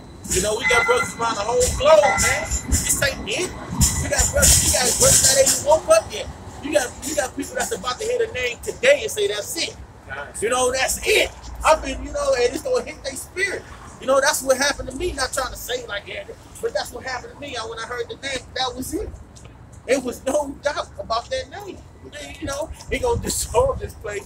And he got El Somites coming through, and we gonna the Most High. The Most High's about to destroy this place, man. You know? Oh man. I got it. He been holding on.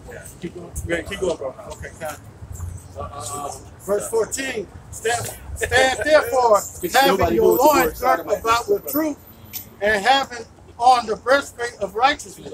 Having on the breastplate of righteousness, man. You gotta protect this thing is the breastplate. You gotta gird your hold. Yeah, did you have your feet? Was you hold that? Okay. Yeah, you gotta hold your whole breath of righteousness, man. Meaning, hey, keeping them scriptures and do them. Be doers. Not just hearers only, bro. Go ahead, bro. Verse 15. And let your feet stood with the preparation of the gospel of peace. Yeah, and the gospel of peace is to who? The gospel is good news of peace for you Israelites, man. Because you rest of the nations, for that 1,000 years, you're going to be mangled. You know, this is the gospel of peace. This is the good news that you are, the mystery is being revealed as you speak. Because we on the highways telling that you're Israelites, and you out here wilding out to say shit. Hey, it's a guy that at my job, man. I just be telling me Israelite all the time. He just laugh at me and shit. I ain't no goddamn Israelite. That's what he'll say to me. I'm like, okay, I know in my head what he gonna get. You know, he gonna get that fire, but you know, he all right. He all right in the sense of you know, he ain't no bullshit, but I know what's gonna happen to him. I know what his end shall be. That's what the Most High said. He gonna turn them back and see what they end gonna be. You know, because Gad should even know. He gotta eat him like that. You know what I mean? So what the fuck? You know, and you know, so he done her, and I questioned a little bit about her parents and shit. And you know, I'm like, yeah, you know, he say, I done heard some shit about black people. You know, it's her father calling niggas and shit. And shit like that, man. You know, so you know, they gonna always be a devil no matter what. You know what I mean? Regardless, some shit. We gotta sweat. You know, even this bum right here, he think he better than us. Yeah, you know, he got 100,000 in the bank. He just want to live like he start do shit like that. God, I got one. I think he was still host. You got a little more meat on. Go ahead, bro. Finish it up, bro. Okay, God. Verse 16, above all, taking the shield of faith, herewith ye should be able to quench all the fiery darts of the wicked. You quench all them darts, bro. Bro, you get all the darts when the wicked come through shooting that bullshit. You don't even take, basically, you ain't even take a hold and absorbing that shit. When you hear a nigga's like polite get on there, well, he ain't even doing it no more. Like you said, he about hustling now. When you see a nigga like polite tell you that the Bible is this, and this, and let's put the black conscious community, because them niggas gonna get fucked in the game with rock. You gonna have a big rock chasing their ass. The big Anubis chasing them in that day. Anubis gonna be chasing their ass, man. You know, biting them and telling, hey, and go tell him, y'all about to see me outside, huh? That's his name. You ain't believe him. You know what I mean? Now you're gonna have to get this. You're gonna have to get this spiritual ass whooping, man. Because the demons know, man. You know, hey, it was given to you in front of you. Go ahead, bro. Now the scripture say the devil know the temple. And and you niggas is devils that wanna make Israel astray from their power. So that's why I say, woe to the pastors and the preachers that need my shit away. You scatter the flock, man. You out here scattering the flock of the people with your goddamn nonsense, man. Increase that. James 2:19. Thou believest that there is one power, thou doest well. The devils also believe in tremble. Hey, God, they believe in tremble. What you think? What do you think when you see them with Job and when Satan came up, man? 3 times a year. You think he came up there like, hey, what up, Yahweh? No, he came up and all day. What do you think he do? He pray every day. He knows. Then the Lord asked him what you been doing. Hey man, I've been doing to and fro, walking through, basically who I could devour, man. You know what I mean? Hey, cause this is what you gave me. You know, he didn't come up there saying, gee, I guarantee you didn't check that. Hey, look, I'm gonna give you a bet, man. Look, listen. Have you considered my servant Job? Hey, he was like, yeah. I have. He got the hands around here. I think about him all the time. I know. But every time I get there, the angel's standing there, so I just back up. Yeah. But I'm gonna get you. Hey, I want him, but I've been noticing this dude. Skin for skin. Hey, but you got the hedge around him, man. I'm all ears, Yahweh. What you got? Hey, but let me get in this little weight. Hey, see if you can curse. See if you can make him curse. That's the same thing we're going through. That guy's God, man. Wow. You know. Watch this, Lord. So you gotta stay true. You gotta maintain your integrity. Like Job. Job was a man of integrity. And he never cursed the Most High. You gotta be the same way, because hell is about to increase. And you're about to catch it from your woman, and you don't catch it on your job. You don't catch it from random niggas in the street that you don't even know. You know, a nigga might roll up on you with a gun. You know, pull out a gun on you. You know, just as a test, just to see if you're gonna maintain your integrity in the Most High. Right. You know, but you gotta walk circumspectly. You gotta walk in the Spirit. You gotta trust in the name of Yahweh Shai. And then ultimately, when this economy collapses and we don't have jobs and we don't have money to provide, you know, and to buy food for ourselves, you ultimately gonna have to trust in the Lord in that time. You know, so keeping your integrity, you know, and when you're faced with a dire situation, right, knowing that the Most High Heavenly Father can deliver you out of it. You know, and the Scripture says in Psalms the 34th chapter, verse 19, many are the affliction of the righteous, but the Most High deliver them out of them all. And when you read verse 7, it tells you that the angels of the Lord encamp around those that fear Him. You know, so you got to trust in that. You got to believe that the Most High can save you out of situations. All right? And don't rely on your carnal judgment to try to save yourself out of them. Because you ain't going to do nothing but inherit death for yourself and maybe even for people around you. You know, if somebody rolled up on us right now and wanted to fight, you know, as long as they don't put their hands on us, that's fine. You know, we're going to operate in the mind of the Spirit. And we're going to follow what the Scripture tells us to do. Now, you never know. Maybe we can humble the guy. And you never know. He might even go somewhere preaching. You know, but then if he takes it there and he put his hands on it, we're gonna have to handle our business, man. But the thing is, a brother made a video. I believe there was one of the brothers in Trinidad. It was sent to me from another brother from another camp. But it was basically talking about how we have to follow the likeness of the apostles. You know, which the apostles are following in the likeness of Yahweh. So we gotta be smooth, man. Smooth, baby. Because like the brother was just saying, hey, the Most High got angels around us that camp around us that him that fear. So hey, don't be out here trying to walk in the middle of the street, man. They ain't gonna hit me, man. Hey, don't tempt them. Yeah, man. don't be walking around like you got an S on your chest. Yeah, right. Well, Slug, since you just said that, I was driving somewhere earlier today, and there was two older Jakes. What they did was really stupid, but I slowed down for them. They had jumped in the middle of the street at a green light, trying to get by. It was stupid, but I was like, okay, I'm gonna slow down. So I let them pass. But some younger dumb niggas that was in the car next to me was trying to speed up and almost hit them. So the two dudes walked past. They was laughing and joking. They said something.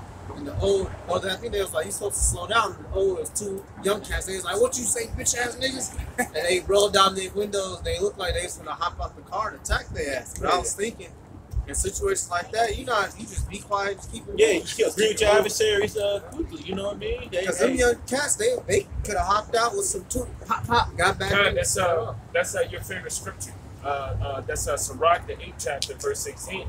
Go not into a right. You want to grab it? Yeah, but you gotta agree with them. Agree with it quickly. We talking about the police and anybody, man.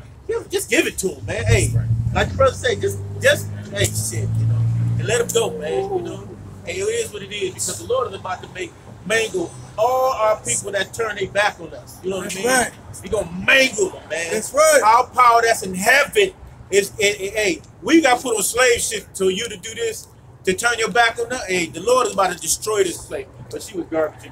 Go ahead, bro. This is 2nd Esdras 15, I just started at 3. It says, fear not the imaginations against thee, let not the incredulity of them trouble thee that speak against thee. For all the unfaithful shall die in their unfaithfulness. Behold, saith Yahweh, I will bring plagues upon the world, the sword, famine, death, and destruction. For wickedness have exceedingly polluted the whole earth, and their hurtful works are fulfilled. So basically, you know, these people they're already in their heart. You know what I'm saying? See, we ain't got to worry about none of their wicked thoughts, nothing they think, nothing they actually say. You know what I'm saying? The Most High already got them set to be destroyed. You know what I'm saying? We let the Most High, Yahweh Shai, we let him fight for us. You know what I'm saying? Because we keep it spiritual. You know what I'm saying? And these niggas keep it calm, but the Lord is gonna step in and fight for us. He's gonna protect us against all these niggas. Hey, I was walking home one day. It was 4 niggas in the car. I just dropped my car off at some repair place, and I was walking by the park, and some nigga was like, "What are those?" He's like, "Come here." I was like, just kept walking. I was like, if I come back there, you niggas gonna try to do some wicked shit. Now, look to the spirit. Look, if something would have happened, they wouldn't have won, Lord willing. But it's 4 niggas in the car.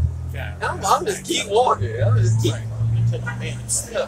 Like, tell no man to come here first. I'm just like, dude, I'm going home. Right. This is Sirach 8 and 15. It says, "Travel not by the way with the bold fellow, lest he become grievous unto thee, for he will do according to his own will, and thou shalt perish with him through his folly." So don't even be. Hey, you got some jakes that are in the truth, but they still got friends in the world. You can't even hang out with them niggas, man, because ain't no telling what those niggas did to somebody and when they did it. Next thing you know, you chilling with them, and somebody come past with doing a drive-by shoot, and you the one that get hit. Because it's always the one that didn't have nothing to do with it, you know, which it was meant for it to happen. If it does happen, because the scriptures say whoever perishes be innocent. But also the scriptures also says, be not unequally yoked together with unbelievers. No? This is verse 16. It says, "Strive not with an angry man, and go not with him into a solitary place, for blood is nothing in his sight." Right. You got to deal with a dude with what's the name of it? Yeah, you can't go into a place in that type of environment where a dude is basically what do you say, angry? What do you say? Was it angry man? Yeah, I'll read it again. "Strive not with an angry man, and go not with him into a solitary place." Yeah, you don't go no room with this dude. You know he's known for fucking people up or murking cats, man. And you go in there, he tell you to come here, you come in anyway. That's in verse 48. Or he doesn't tell you to come here, but he's doing something to entice your spirit. 'Cause we're all pissed off. We're all angry. But being in the truth, you know, and maturing in this truth, it teaches you to be temperate. You know, it teaches you to have self-control. You know? So a lot of guys don't have self-control. They're young, they have tempers. Somebody comes up on them, want to fight them. So they get caught up in it. So they go to fight the guy. Next thing you know, the guy pulls out a knife or a gun, man. He gonna go. It says, "For blood is nothing in his sight, and where there is no help, he will overthrow thee." There's no help here overthrow you, so you in a dark alley where he got the gun in your face and he got the pocket, bro. You know. Right now, yeah, the video that went viral on was it Facebook? One of them, where the guy, world star, the guy was hanging with some nigga, some envy, guy in the car, or whatever, and basically got shot live on Facebook. You know what I'm saying? That being circumspect, that judging the matter. You know what I'm saying? Going out for places. People you don't even know, you don't know their background, you don't know their history. You know what I'm saying? You gotta be mindful of shit like that. Like that was stupid. You got caught up. You know what I'm saying? He got caught up because you know, basically he wasn't just a guy living in the moment, you know, trying to be cool on Facebook. You know what I'm saying? Because that's what these niggas do. They always basically trying to, that they got that I'm the man spirit, you know what I'm saying, trying to show what they got, whether it be their car or a new gun or, you know what I'm saying, some clothes or whatever, some material shit, you know what I'm saying, and it happens all the time. It's been happening a lot lately, where, you know, they hanging out at a corner store or wherever it is they may be, and they getting done up on Facebook Live, you know what I'm saying, with their brains licking up. I'm back, you know? And that was crazy, a crazy image of that. I can't see it again. That's crazy, bro. But it's gonna be more death than that when you see that shit. It's gonna be a crazy death on America and all you niggas that's against your how about shooting on shot, because he gonna put his man in He gonna put his man in the destruction and destroy you and destroy you, man. He gonna destroy you, man. Hey, so and with that, we gonna give all praise to Yahweh, Ba'ashem, Yahweh Shai. Double honors to the apostle, Ba'ashem Karkadash. Double honors to the apostle and elders of Great Millstone Peace Citation, brother, doing the work of sincerity and the truth. Your hopeful leg laboring, bro. Hey, we almost out here. Shalom. Shalom. Weird sodomite. He said a sodomite elf.